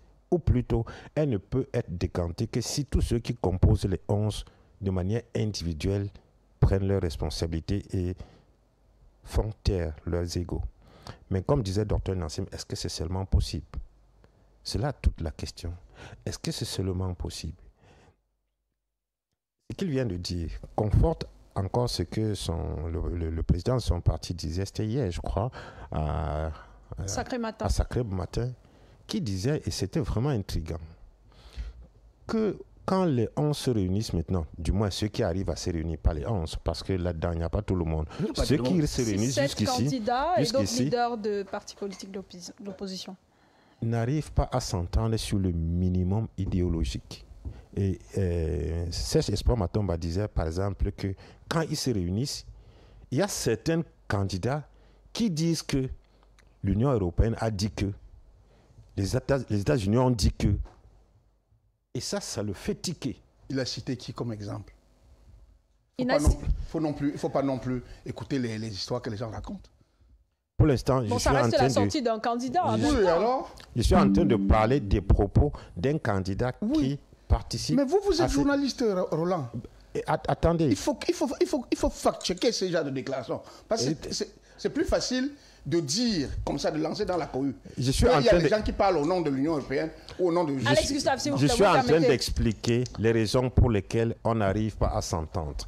Et l'une des explications données par un des candidats qui participe aux réunions est que d'autres parlent de ce que l'Union européenne ou bien la France ou les États-Unis ont dit, que quand il le dit ainsi, en tant que candidat qui participe aux réunions, à quel titre, ou pourquoi est-ce qu'il devrait remettre ça en doute immédiatement? Depuis qu'il a dit c'était publiquement sur une radio, aucun autre candidat n'est sorti pour dire que une telle chose n'a jamais été dite. Et d'ailleurs, ce n'est pas le seul candidat à avoir fait de telles sorties. Il y a celui du PAL qui a fait une sortie bien avant pour dire qu'ils n'arrivent pas à s'accorder parce qu'il y a parmi eux des candidats qui ne veulent pas accepter que d'autres prennent le dessus, que d'autres ou quelqu'un d'autre soit désigné comme candidat. Évidemment, et le candidat du PAL parlait également de la souveraineté et parlait également de la souveraineté du Cameroun avec laquelle on ne devrait pas jouer. Et donc, s'il y a des questions idéologiques de ce genre qui ne peuvent pas être, comment dire, qui ne peut pas faire l'unanimité, à côté d'autres questions qui sont contenues dans divers programmes, on comprend très bien que la recherche de ce consensus, l'atteindre, ce n'est pas une affaire de demain. Parce que, comme je le dis, à moins que finalement, ces 11 ou bien ces 7 qui jusqu'ici réunissent assez de réunis, s'éclatent encore. Parce que je ne suis pas sûr que quelqu'un comme Serge Espoir Matomba pourra fléchir sur la question de souveraineté du Cameroun, puisque c'est sa ligne directrice, ou bien la ligne directrice de son programme, la souveraineté du Cameroun, parce qu'il pense que c'est avec un Cameroun souverain qu'on peut aspirer à un minimum de développement. On ne pourra jamais y aller tant qu'il y a un certain nombre de choses qui sont dictées de l'extérieur. Et quand au cours d'une réunion où on parle de candidat consensuel, c'est-à-dire celui à qui on va donner le quitus pour aller représenter tout le monde, il y en a qui disent que il a reçu les ordres d'eux. Ça devient un peu compliqué. Alex Gustave voulait réagir. On ne devrait pas considérer des sorties comme celle-là qui donnent plus ou moins la température, le climat qui règne dans le groupe de Fumban. Je dois avouer que je n'ai pas suivi l'interview dont vous parlez. Je la prends sur ce plateau avec le représentant du PURS qui est avec nous, Dr Nyamsi. Mais en tant que journaliste, ce que je vais faire dès demain, ce que je vais interroger les participants à cette réunion, je ne dis pas... Je connais suffisamment le monde politique pour savoir que chacun est capable de monter en épingle une chose qui paraît vraisemblable pour servir son agenda à lui et essayer de discréditer les autres, ou bien essayer de faire croire à l'opinion, assez souvent très crédule, que lui, il est le bon, lui, le... Ça peut être une stratégie du candidat, peut-être pour justifier son retrait dans les prochains jours. Bien entendu. Vous imaginez, vous me dites que vous avez essayé de mettre son propos en lien avec celui de mon... pas créer le lien, mais dit qu'il y a eu plusieurs sorties. Mon ami Célestin Bedigui. Bon, pas Célestin Bedigui, mais son candidat, Ateki Caxton. Oui, je crois que Ateki l'a dit peut-être à votre radio ce matin, parce qu'on m'a dit qu'il était invité de votre radio ce matin. Si c'est ce qu'ils disent, je dis, dans le contexte actuel, nous avons l'obligation, quand je dis nous, je parle davantage de vous, de donner la parole aux autres, surtout aux porte-parole de ce groupe-là. Parce qu'ils ont un porte-parole qui s'appelle Mme Damdjoua, je crois. Oui. Pourquoi vous ne lui donnez pas la parole? En tout cas, ce n'était pas ça le cœur du problème. À mon sens, la difficulté qu'il y a, et on ne peut pas venir après l'agrément des candidatures pour découvrir que chacun qui est allé à cette élection a son ambition, a son projet, a sa vision, a même, comme a dit un peu Tatita tout à l'heure, le système électoral camerounais est fondamentalement structuré pour empêcher des coalitions. Parce que il ne vous aura pas échappé que lorsque le gouvernement camerounais, qui est incarné par le président centraliste, décide chaque fois de modifier le calendrier électoral. Vous savez l'enjeu qu'il y a dans la modification du calendrier électoral? Mais c'est précisément pour créer ces conditions telles qu'à la présidentielle, des candidats de divers partis ne puissent pas se mettre ensemble, parce que chacun a une perspective que moi, comment je vais dire, si je fonde mon organisation derrière tel candidat, je perds la visibilité qu'offre l'élection présidentielle et ça va impacter sur les résultats de mon parti, ou les résultats du parti dont je suis le leader, aux élections locales qui suivront 6 ou 9 mois après. D'ailleurs, les élections locales de cette année ont été reportées. Et ce n'est pas nouveau. Je constate qu'on ne parle pas souvent suffisamment assez de cela parce qu'il est évident, il est plus aisé de faire une coalition autour des majorités légitimes. Si des élections législatives ou municipales avaient eu lieu, comme le calendrier électoral initial le prévoyait, avant la présidentielle, qui se mettrait à douter que le parti issu de ces élections-là, avec le plus grand assentiment des électeurs, donc avec le plus grand nombre de sièges et de voix, est le porte-étendard comment je vais dire, autour duquel un nombre de candidats ou de partis peuvent constituer une alliance qui ne signifie pas forcément la fusion ou la disparition des uns et des autres. La deuxième chose que je voudrais dire, c'est qu'il ne faut pas croire non plus que la scène politique, parler de l'opposition signifie qu'on a un groupe politique cohérent qui s'appelle l'opposition. Mais dans ce qu'on appelle l'opposition, parce qu'ils ne sont pas, en tout cas parce qu'au moment où on parle, ils ne sont pas au pouvoir. La preuve, Issa Chiroma qui était au gouvernement jusqu'à il y a un mois, on dit aujourd'hui qu'il est de l'opposition. Le président Bello Bouba, l'ancien premier ministre Bello Bouba, qui était au gouvernement, d'ailleurs sa démission ne date de moins de... En tout cas, ce qui tient lieu de démission, parce que c'est une lettre des services du Premier ministre qui disent avoir désigné quelqu'un pour assurer l'intérim, mais personne n'a encore vu la lettre de démission et les raisons de la démission de ce président-là, en tout cas de cette personne, de ce ministre d'État-là. Il est aujourd'hui classé à l'opposition. Vous pensez que le fait de ne pas être au gouvernement fait forcément des partis et de leurs dirigeants des opposants? Moi, je constate, je n'invente rien, que même dans les pays avancés, on a vu lors de l'élection présidentielle américaine, il y a des candidats qui, la veille du scrutin, se sont retirés, ont soutenu le président Trump, et ils sont aujourd'hui ministres de la Santé par là, ministres d'autre chose. Qu'est-ce que j'entends par là? J'entends dire que nous ne pouvons pas nous enfermer dans le type de discours qui veut qu'on dise que 11 personnes que l'administration a agréées, parce que vous savez que les personnes dont les candidatures ont été validées sont les personnes que le ministère de l'administration territoriale a choisies. Le ministère de l'administration territoriale a dit... Non, pas ceux qui avaient des dossiers conformes? Pas forcément. On a très bien vu que des candidats ont été recalés du simple fait que le ministère de l'administration territoriale ait dit que moi, je ne reconnais pas... en tout cas, moi, j'ai décidé depuis 2022 que le président de ce parti-là n'est plus le président de ce parti. Vous voyez ce que je veux dire? Donc, quand on a des situations comme celle-là, il faut être extrêmement modeste. Vous allez conclure, Alex. Et je conclue sur ce point-là en disant que l'enjeu de ce qui se passe n'est pas que 11 individus que l'administration a validés à travers le Conseil constitutionnel se mettent ensemble. Une coalition, une bonne coalition se fait autour d'un maillon fort qui peut être construit de une ou deux organisations qui s'adressent au peuple. Et le peuple, sur la base de leur proposition, sur la base de leur programme, sur la base des parcours des concernés et de leur rapport avec ces citoyens-là, fera le choix. Fera le choix tantôt utile, ce qu'on appelle le vote utile, fera le choix en fonction de ses propres intérêts. Je parle des électeurs qui in fine, constituent ce qu'on appelle le peuple. Donc faisons attention de tomber dans le piège du pouvoir. Avant, on parlait de candidat unique. C'est-à-dire que tout le monde, il devait y avoir un seul candidat en face de Biya. Après, aujourd'hui, quand l'administration a désigné 11 candidats, on dit maintenant qu'il faut un candidat consensuel. Mais vous pensez que c'est possible? Non, moi j'attends une candidature forte qui va être...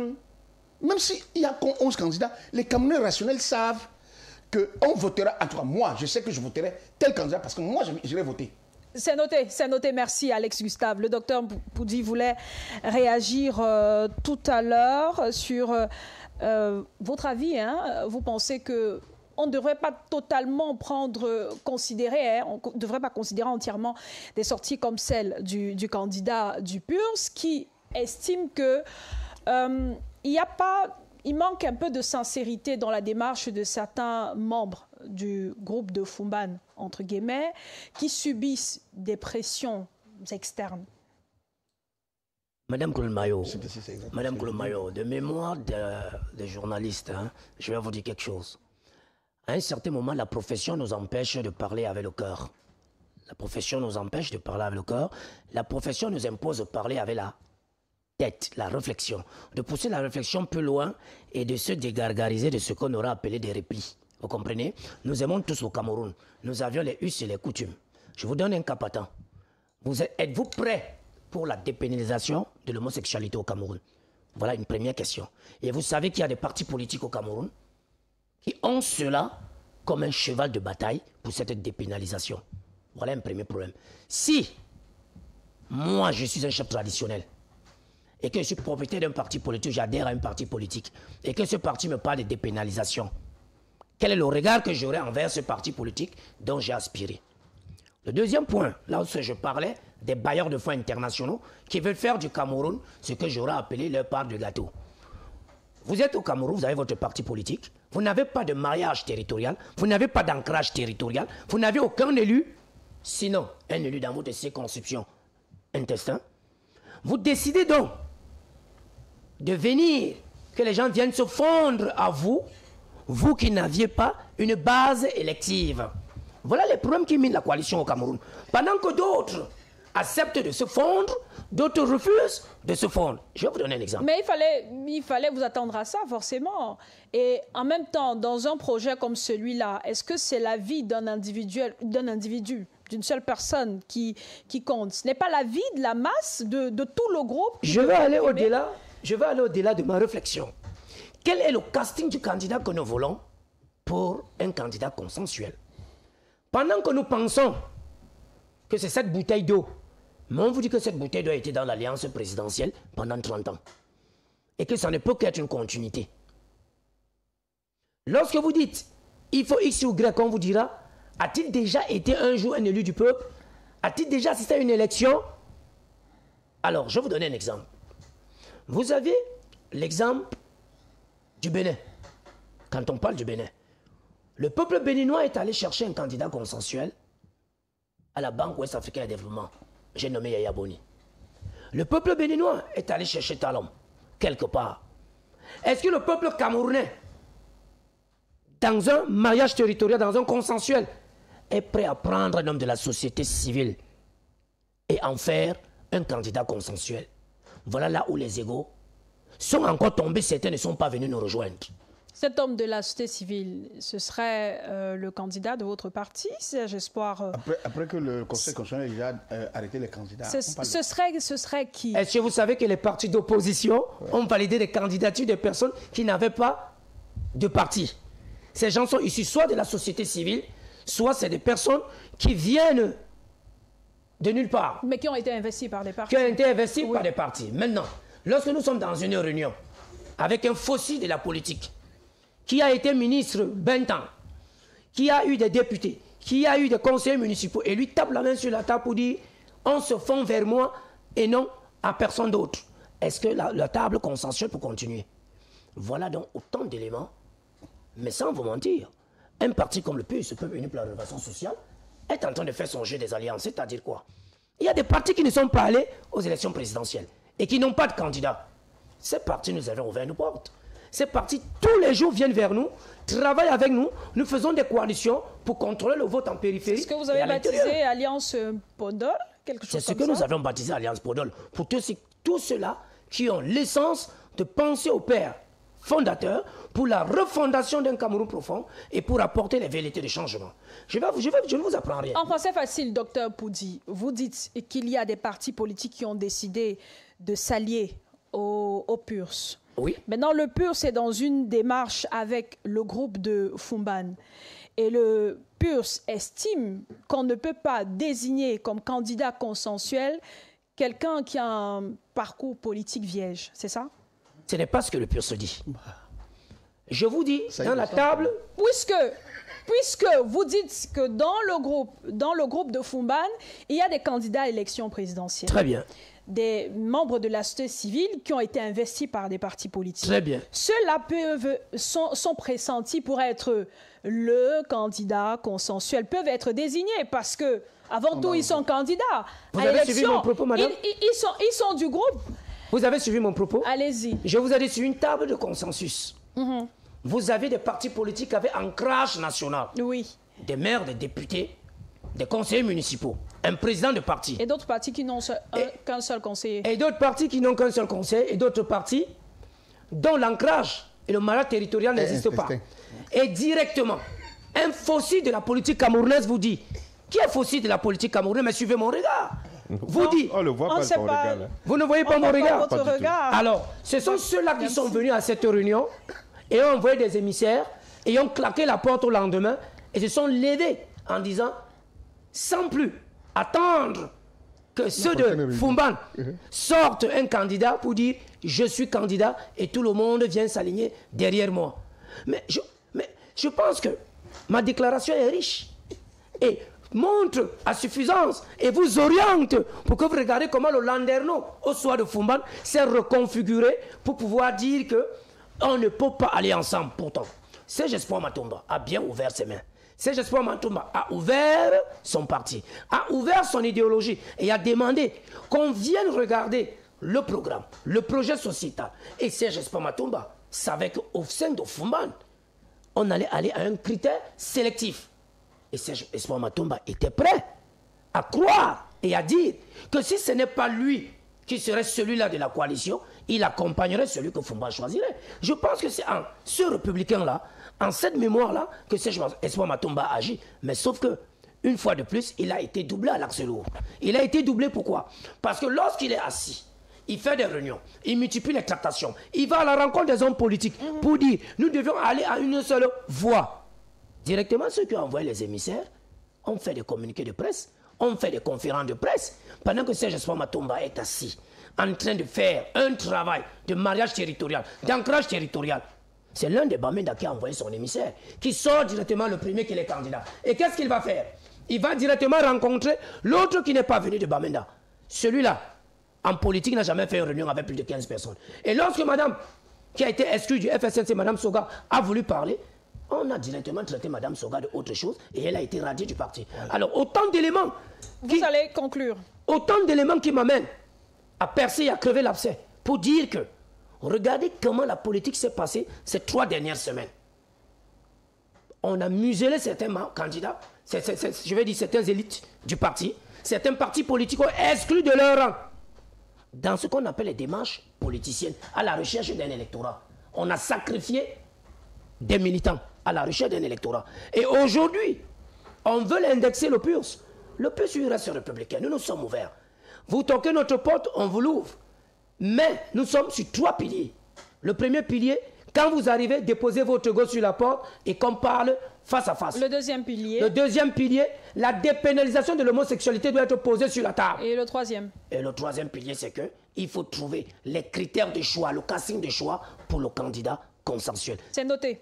Alex Gustave veut réagir en 1 minute, puis Roland Sapi. Oui, juste sur une chose. Je ne souhaite pas qu'au sorti de cette émission, on ait l'impression que je parle essentiellement pour contrôler. Vous savez, moi j'ai une culture professionnelle de l'équilibre. Lui, acteur politique, représentant un parti politique, donc un candidat, n'ayant pas de vis-à-vis, nous devons faire l'effort pour checker ce qu'il dit. Moi j'observe, et vous êtes de balafon. Il y a une semaine où, en tout cas, un matin, j'écoutais dans votre radio M. Hiram Yodidi sur la question, sur cette histoire de pénalisation de l'homosexualité. Je pense que vous étiez dans ce studio. Vous pouvez restituer ce qu'il a dit. C'est parce qu'il insiste que je me dis, mais attends, qui parmi les 7 là même a déjà été soupçonné de vouloir dépénaliser l'homosexuel et consort? Moi, je constate que Hiram Yodidi a répondu à cette question dans une de vos émissions. Et on ne peut pas parler comme ça, vous êtes assis, vous ne dites pas, et ça donne l'impression que moi je suis contre le PURS. Je ne suis contre personne pour l'instant. Je dis qu'on doit faire attention à la prétédiction. C'est-à-dire qu'on ne peut pas donner, on ne peut pas. Oui, le PURS a ses valeurs, si on considère qu'il y a des valeurs en politique au Cameroun.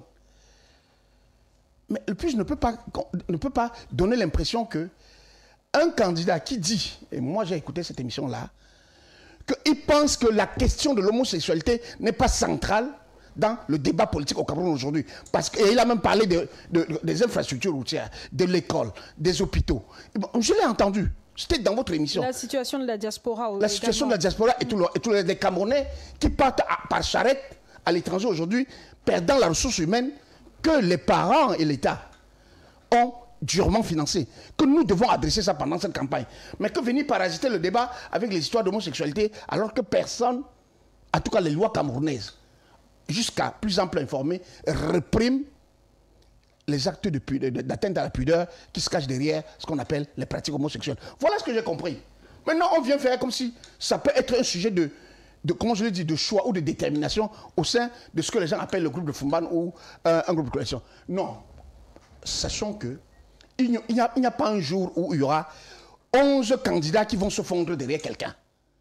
Il y aura 1 ou 2 candidats, et souvent même un candidat seul, en fonction de ce qu'il présente aux Camerounais, en fonction du sérieux que les Camerounais lui prêtent, en fonction de ce qu'un certain nombre, en tout cas une majorité, même morale, intellectuelle et sociale, voit en lui comme celui qui peut nous amener à faire autrement que ce qu'on vit depuis 43 ans, vont le voter. Au Sénégal, c'est la dernière élection qui s'est passée sur ce continent et qui est un pays francophone comme le nôtre.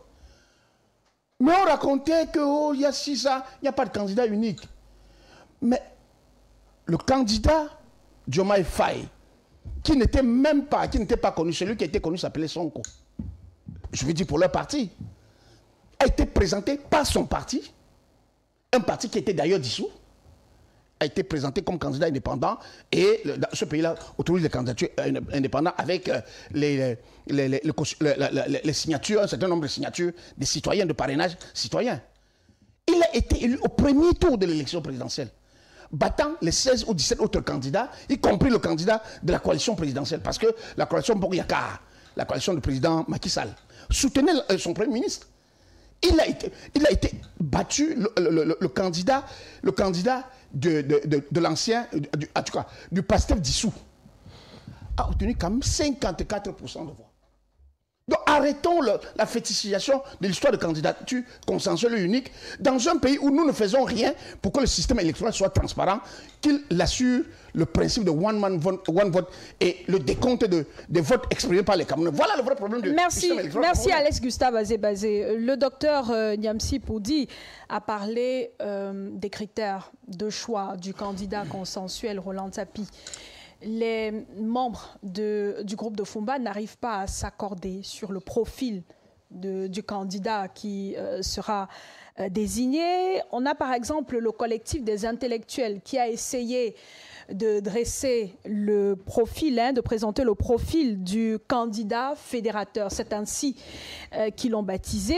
Le candidat fédérateur devra, selon le texte du collectif des intellectuels, devra être l'émanation d'un consensus et réunir plusieurs qualités essentielles. Roland Tapi, une assise nationale, une réelle expérience politique fondée sur l'intégrité et un engagement constant pour l'intérêt général, une légitimité incontestable tant au niveau parlementaire que sur le terrain, ainsi qu'une stature reconnue au plan national et international constitueront des atouts indispensables pour bâtir et mener à bien un projet de gouvernance crédible. Est-ce que ces critères présentés ainsi par le collectif des intellectuels donnent plus ou moins une idée du candidat choisi par ces derniers? Bon, disons que... Il n'a aucune expérience parlementaire. Alex, s'il vous plaît. Soyez sérieux.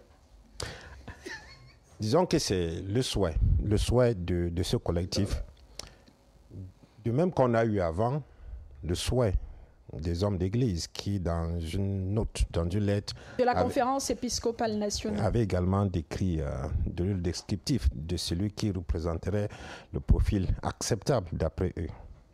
Ce qu'il faut noter cependant, c'est que ces différents avis ou souhaits n'engagent en rien les candidats qui sont là maintenant. Et c'est là où tout le problème est.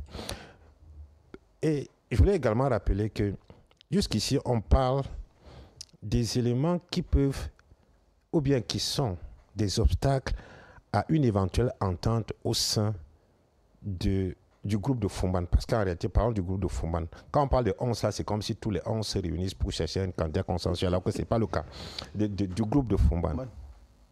Et là-dedans, à ce que je sache jusqu'ici, il n'y a aucun avis ou bien aucun motif avancé par un candidat qui devrait avoir prééminence sur les autres. C'est-à-dire qu'il y a certains qui peuvent être en train de vouloir parler de la question de l'homosexualité. Ça, c'est leur droit, ça les tient. Il y a d'autres qui n'y pensent pas, ils pensent plutôt à la question de la souveraineté, ainsi de suite. Bref, chacun jusqu'ici émet ce qu'il souhaite mettre en avant. Et l'idéal, ou bien l'idée, en principe, de ce qu'on a entendu de ceux qui sont les représentants de ce groupe. On a eu le porte-parole, non pas le porte-parole, un membre de l'UDC, l'autre jour sur le plateau, qui nous disait qu'au sorti de la réunion de Yaoundé, on a créé une commission, ou plutôt deux commissions, un secrétariat technique pour l'élaboration d'un programme commun jusqu'ici. La question est celle-ci aujourd'hui. Déjà, il faut dire que les critères définis par différents groupes, comme je l'ai dit, n'engagent pas les candidats. Apparemment, ils ne tiennent même pas compte. Parce que s'ils devaient tenir compte, les critères évoqués ici, là, par le collectif des intellectuels devraient éliminer beaucoup de personnes dans le groupe. Et puis, au moins 4. Au moins 4. Et puis, il faut le dire clairement, si on devrait tenir compte, par exemple, de ces critères, il n'y aurait personne. Parce que quand on parle d'assises nationales, d'une représentativité officielle et légitime, parmi tout cela, en réalité, on n'en voit pas. Ce n'est pas le plus qui va nous dire qu'il a une représentativité, une assise nationale. Même comme avec son président, ils nous disent qu'ils ont déjà recruté 90 000 scrutateurs sur le territoire national. Vous vous souvenez ce qu'un candidat avait dit en 2018 et après il s'est retrouvé avec moins de 5%.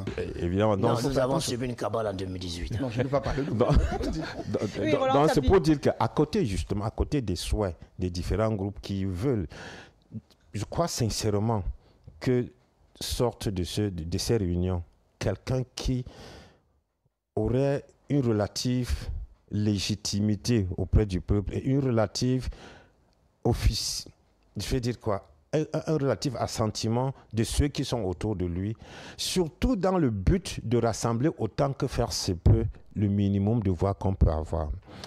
Mais dans la lancée où on est maintenant, il est complètement difficile. Parce que, voyez-vous, eux tous se comportent comme s'ils ne savaient pas qui était en face. C'est le RDPC qui est en face. Et qui, non seulement dispose des moyens d'État, moyens financiers, humains et matériels, mais jusque-là ne dort pas. Font tout pour, ce parti fait tout pour contrecarrer chaque fois une action qui est menée sur le terrain par un parti politique quelconque de l'opposition pour noyer cette action-là et pouvoir se remettre en face. On dit qu'on ne voit pas Paul Biya, certes, mais tous ces, je vais dire quoi? Tous ces notables, tous ces lieutenants. Tous ces lieutenants sont sur le terrain parce que l'enjeu pour le RDPC, c'est que le président Paul Biya lui-même, en réalité, n'a rien à foutre avec la présidence de la République. C'est tous ceux qui sont auprès de lui, dont chacun veut à tout prix démontrer qu'il est le plus puissant dans sa localité. Comment vous dites qu'il n'a rien à foutre avec cela quand lui-même a fait quoi? Dans son annonce, laquelle annonce de candidature qui reste déterminé à servir. Merci, il reste déterminé. Sauf que jusqu'ici, vous n'avez pas vu cette détermination-là en la personne physique qui vient vous dire que c'est moi qui suis là, je vais faire telle chose. J'étais en train de relever ça pour dire que un des exemples de ce que sont en train de faire leurs lieutenants, c'est que le week-end dernier, à Bouddha, le secrétaire général du parti est arrivé et a presque menacé les populations de ne pas s'amuser à ce que se perde une seule voix pour le RDPC. Et il est allé plus loin pour enjoindre, pour ne pas dire, pour intimer l'ordre au chef traditionnel en citant clairement le chef Bacham qu'on vient d'installer là, en citant clairement le député David Manfo qui est à Bangan, en citant également le chef Bangan en disant qu'il n'est pas question, par exemple, parce que tous ceux-là sont dans l'arrondissement de Batam, qu'il n'est pas question qu'on cherche une voix de l'électeur là-bas en faveur du RDPC sans trouver. Ça, c'est le discours. Il va faire quoi pour que les électeurs votent l'opposition et viennent dire que les chefs... Ça, j'en sais rien. Je ne sais pas s'il est en train de dire que même si on vote autre chose, il faut changer. Débrouillez-vous pour que ce soit le RDPC. Il y a toutes les clés de compréhension. De toute façon, j'étais en train tout simplement de relever que les partis de l'opposition sont en train de se comporter comme s'ils ne savent pas qu'en face, il y a des gens qui sont déterminés à ne rien laisser, à ratisser large, à ramasser avec la cuillère, la fourchette, le couteau, tout ce qui peut être à leur disposition, ils doivent utiliser pour racler ça. Et donc, quand les candidats à la présidentielle de l'opposition sont en train de s'amuser comme ça, ils rient. Ceux-là sont en train de rire, de taper le pied au sol comme ça pour dire que merci, ça va se passer comme ça va se passer. Et dans les différents appels, à mon sens, je peux dire, émanent des personnes qui voient très bien ce qui est en train de se passer et ne cessent de sonner la cloche, de tirer la sonnette d'alarme, vise pour ces candidats pour dire, est-ce que vous êtes même conscient de ce qu'il y a là? L'amusement que vous êtes en train de faire là, jusqu'à aujourd'hui, faites attention. Mais est-ce que ces appels ont un véritable impact? On a vu des appels au Conseil constitutionnel, par exemple, et on connaît la suite. On a vu des appels d'intellectuels, d'acteurs de la société civile à l'endroit du président de la République, lui demandant de ne pas se présenter, de ne pas déclarer sa candidature. On connaît la suite. Claude, en toutes circonstances, il y a ce qu'on appelle l'acquis de conscience. Okay? Ils sont malheureusement pas tous ceux qui font des appels ne sont malheureusement pas des acteurs directs de l'élection. Mais ils ne veulent pas qu'on dise après qu'ils ne l'ont pas dit. Ils ne veulent pas que les candidats qui sont là aujourd'hui ne le disent après que vous saviez ça et vous ne nous avez pas averti. Ils avertissent quand même, quitte à ce qu'ils en fassent ce qu'ils veulent. Libre à eux. C'est un peu ce que dit Sokoudjou. Ne pensez pas qu'il a me dit quoi, que tous ceux qui mangent le taro dans la nuit finissent par avaler les graines d'abeilles. Comme pour dire, ne vous continuez pas à vous amuser comme ça. C'est des appels pour le moment. Ce que ces candidats vont faire, ça c'est autre chose. Mais pour l'instant, nous constatons qu'ils n'arrivent pas déjà à 100 ans. Nous sommes déjà à, comment dire, un mois et demi, à 46 jours. Si on considère que demain c'est le 29, à 46 jours de l'élection. Et la situation devient de plus en plus compliquée parce que, à moins qu'il y ait quelque chose, un empêchement de dernière minute, à ce jour, les bulletins de vote doivent être imprimés. Parce que j'ai écouté à la CRTV, c'était hier un des responsables de l'ECAM qui parlait de la préparation de l'élection jusqu'ici, qui disait que le matériel a déjà été envoyé dans tous les bureaux de vote, en tout cas dans les antennes d'arrondissement de l'ECAM, et qu'il ne reste qu'à leur envoyer les bulletins de vote. Ça suppose que c'est déjà envoyé. Et il faut se rappeler que la loi, le code électoral dit qu'un candidat peut se retirer et récupérer sa caution de 30 millions à condition de s'être retiré avant l'impression des bulletins de vote. Mais comme on a entendu des batailles entre certains partis politiques devant le Conseil constitutionnel concernant le logo de couleur de ce bulletin de vote, quelque chose. On ne peut pas être dans une dynamique d'union, de recherche du consensus et être en train de batailler pour que son bulletin de vote soit conforme et imprimé en tant que tel. Il faut bien voir ce qui est en train de se passer derrière. Donc, tout cela mis ensemble laisse penser qu'à moins qu'il y ait des candidats qui aient décidé de perdre complètement les 30 millions, encore qu'il y en a qui vont forcément perdre, parce que pour récupérer cette caution, il faut avoir moins de 10 millions. Merci, donc ça devient compliqué par rapport à trouver un candidat consensuel. Voilà. Malgré les inquiétudes, le groupe rassure.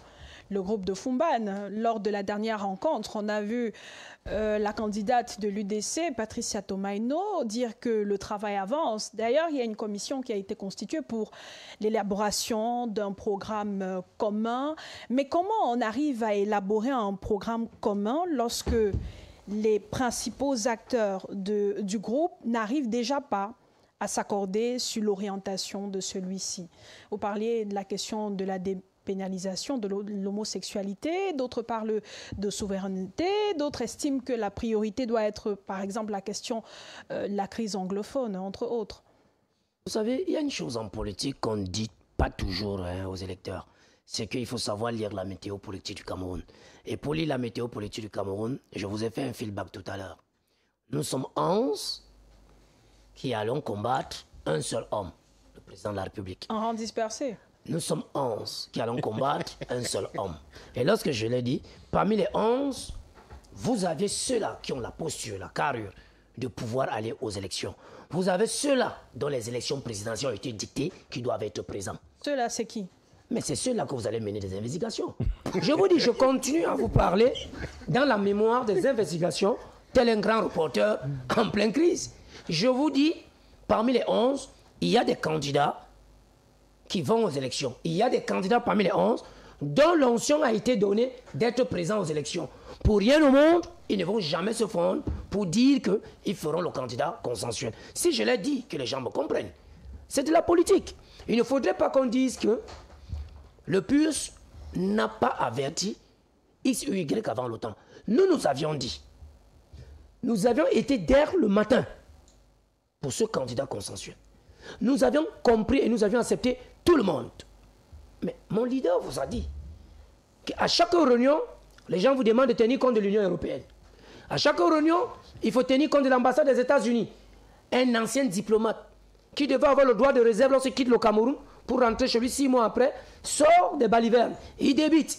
Il veut juger le Cameroun et juger les intellectuels camerounais. Voilà qu'un célèbre journal africain a jugé toute l'opposition camerounaise en ces mots et en ces termes. Vous vouliez que je réfléchisse sur quoi? Les intellectuels camerounais ont posé et ont commis une lettre en donnant ce qu'on appelle le casting qui devrait avoir le parlementaire. Alors je vous donne un exemple. Vous pensez que parmi ces 11, les 2 autres parlementaires peuvent accepter se fondre l'un et l'autre? Mais je pose la question aux auditeurs, parce que moi j'ai la réponse.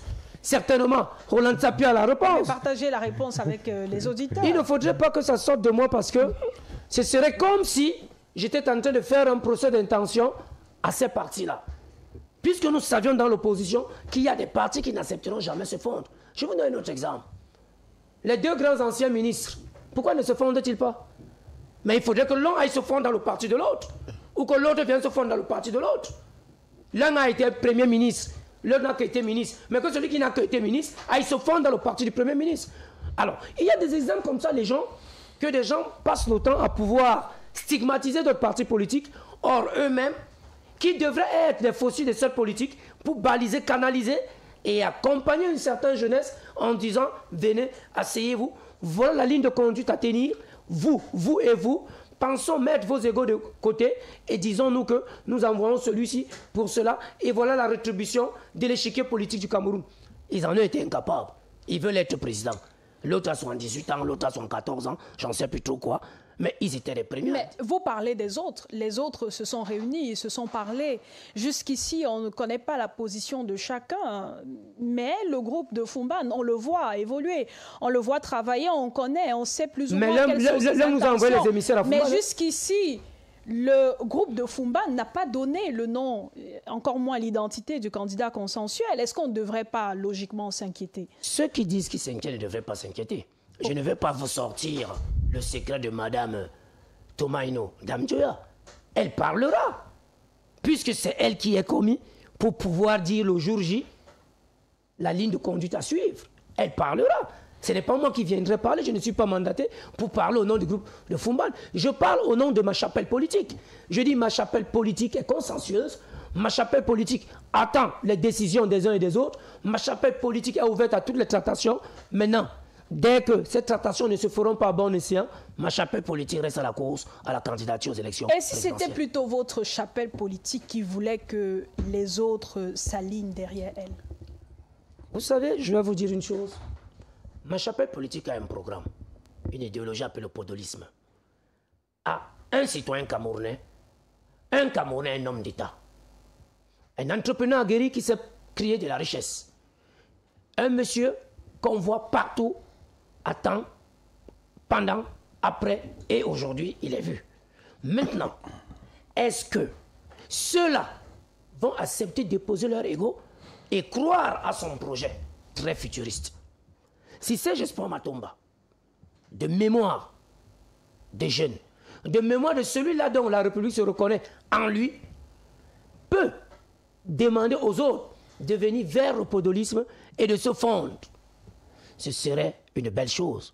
Mais est-ce qu'au Cameroun aujourd'hui, quand vous regardez les candidats que vous voyez à l'élection présidentielle, vous voyez un Camerounais à même d'aller se faire fondre auprès d'un autre? Je vais vous dire, dans cette opposition-là, vous avez 11 grosses têtes. Et parmi les 11 grosses têtes, vous avez 11 CV différents. Donc, toutes sont des grosses têtes, même ceux dont vous parliez tout à l'heure, qui sont des personnes de la société civile, qu'on a juste investi. Mais je ne vous le fais pas dire, Madame Mayo. Qu'on a mis là. Rendez-vous à l'évidence d'une seule chose. Un monsieur de la société civile arrive. Il veut implémenter une politique. Il est assis dans une table de réunion. Il discute avec tout le monde. On envoie 2 émissaires aller rencontrer d'autres partis politiques. Un jeune dit carrément, je n'ai pas été contacté. Alors c'est des aînés qui vont vers les jeunes. Je n'ai qu'appris ça en ville. Au village, c'est l'enfant qui va vers le père. Et ces fossiles de la politique, certains jeunes leur ont demandé de venir vers eux. Qui sont ces jeunes? Suivez mon regard. Vous pensez que le président Bello Bouba Maïgari, dans son CV ancien premier ministre, peut se déplacer aller vers un jeune de cette politique-là? Même en toute humilité, c'est la question qui reste posée. Vous pensez que M. Issa Chiroma Bakari peut sortir de son palais, de sa maison, aller vers un jeune dire que je suis venu te voir? Qu'est-ce qu'ils ont fait? La collade des jeux de tête où le président Bello est allé, Issa Chiroma Bakari ce jour, c'était à mon de vision. Ils se sont parlé, se sont dit. Mais les deux ont encore leur bulletin. Les deux ont encore leur bulletin en liste. Le candidat du PURS aussi. Puisque j'ai fini de parler de mon candidat, je suis en train de vous dire que les images qui crèvent les yeux sont que si les fossiles de la politique n'ont pas enlevé leur candidature, malgré moult reprises, nous sommes allés vers ces fossiles. Vous allez sortir par là. Alors, je vais vous dire une chose qui soit simple et claire. 30 secondes. En un mot, Madame Tomaino Ndamjoya dira quelque chose d'ici 2 semaines. Et ce qu'elle dira, les Camerounais le prendront à bras le corps.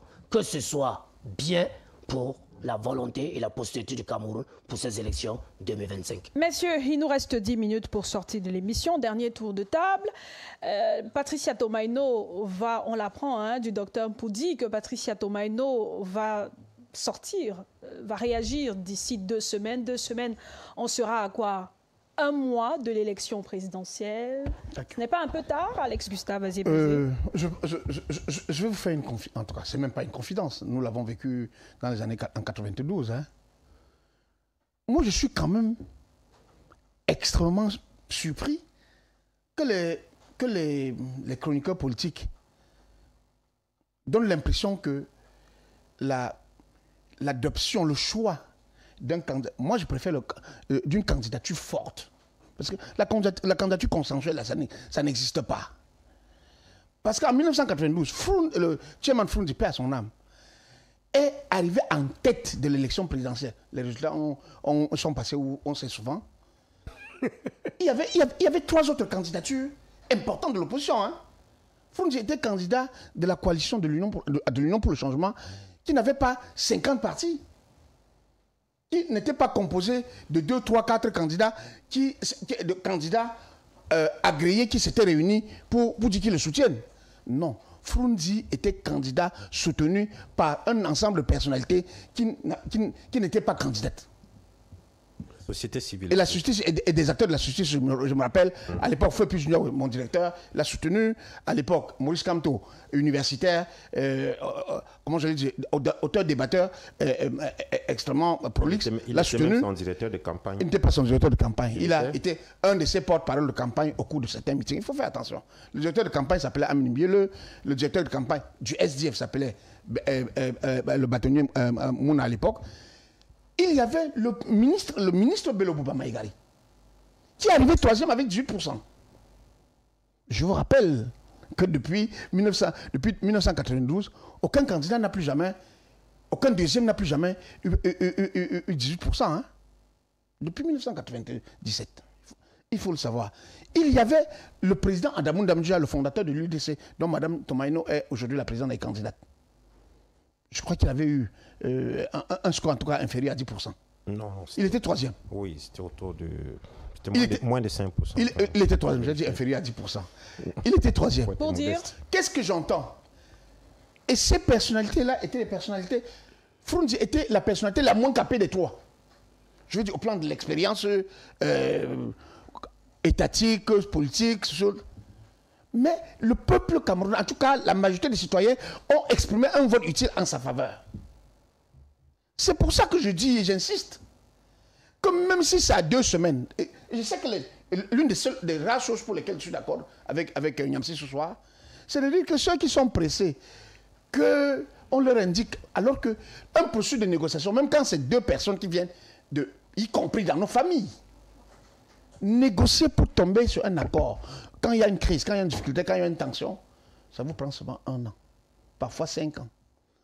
Pour une élection, pour des gens qui ont leur programme, leur projet, qui savent chacun dans son fort intérieur pourquoi il a mis sa candidature, vous pensez que c'est d'un claquement de... Et on feint de ne pas savoir que l'acteur majeur de l'opposition a été évincé de l'élection.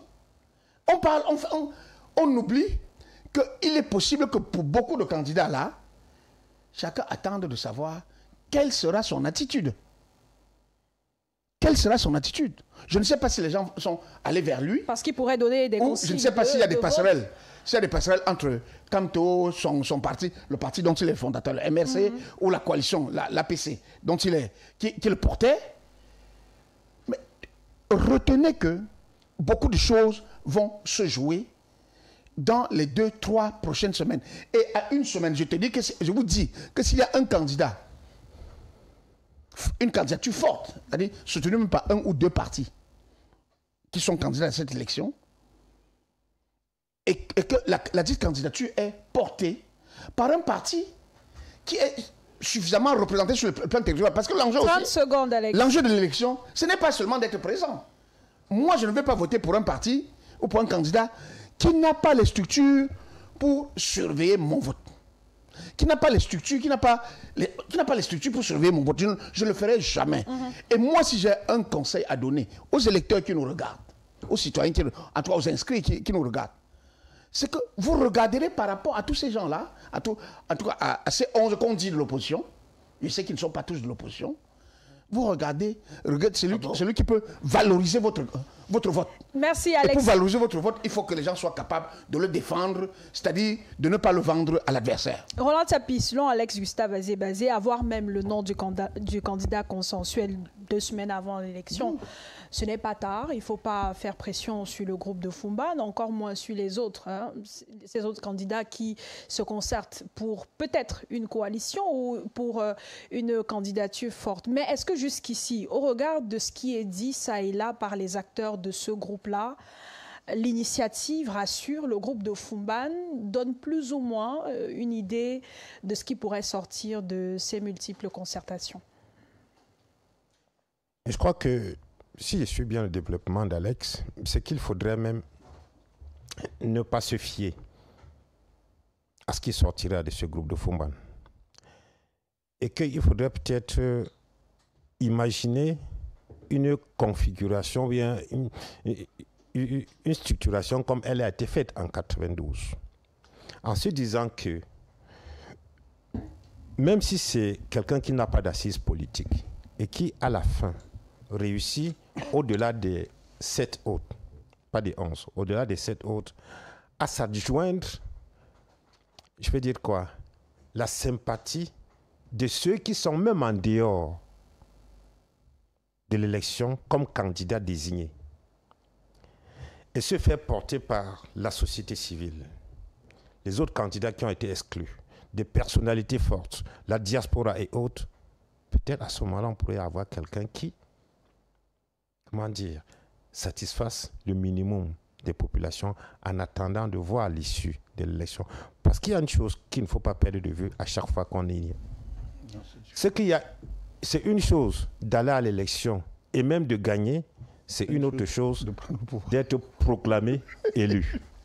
Il ne faut jamais oublier. Ça veut dire que la bataille est à tous les niveaux. Et effectivement, il faudrait que la masse critique soit suffisamment influente et forte sur l'ensemble du territoire pour être en mesure de gagner l'élection, d'être proclamé élu et de prendre même le pouvoir. C'est important. Et cela est possible, comme on a vu en 92, même en dehors des candidats qui sont là maintenant. C'est-à-dire que même si finalement on a une seule personne qui réussisse à se faire une coalition, même en laissant les autres candidats à côté, ça peut être important. C'est ce que moi retiens. Et je pense que au lieu de passer le temps à se chamailler sur des idéologies, parce qu'en réalité, si l'opposition, là, ceux qui ont réussi même à se réunir, pouvaient d'abord nous donner des signes d'humilité les uns les autres. Parce que ce qui est le plus inquiétant maintenant, c'est que chacun reste encore sur ses chevaux. Il dit que c'est lui. Si on avait d'abord déjà eu un signe d'humilité au sein de ceux-là, on pourrait espérer que celui-là qui pourra être désigné, vraiment en toute sincérité, à chacun s'écartant, pourra également engranger un certain nombre d'électorats qui a été laissé de côté du fait que leur candidat, leur leader n'a pas été retenu. Et ça pourrait faire mouche à la fin. Voilà ce que moi je peux dire. Docteur Nyamsi Poudi, aujourd'hui, priorité au profil du candidat consensuel ou à ses antécédents? Parce que ça fait partie des problèmes que vous posez dans le groupe. Non, le groupe reste soudé, le groupe a foi à ce candidat. Tout simplement mettre les égos de côté, mais retenez une seule chose. Mais vous avez parlé des antécédents de certains de ces candidats-là. Je dis, permettez-moi, on reste souverain et on reste soudé, sauf que sachez que si la fumée blanche sort, elle sort par rapport à une réalité. Si cette fumée blanche sortira par rapport à une réalité, ceux-là qui n'accepteront pas cette fumée blanche iront aux élections parce qu'ils ont un agenda décrite sur leur curriculum vitae avoir été candidat à l'élection présidentielle 2025. Et si c'est plutôt la fumée noire qui sortait, quel est ce pessimisme-là on devrait également envisager cela, Alex Gustave. Quelle est la leçon qu'on devrait Alors, retenir? la piste de la fumée noire serait une piste qui va en droite ligne avec les aspirations personnelles de certains candidats. Il faut le dire. Les aspirations personnelles, c'est quoi?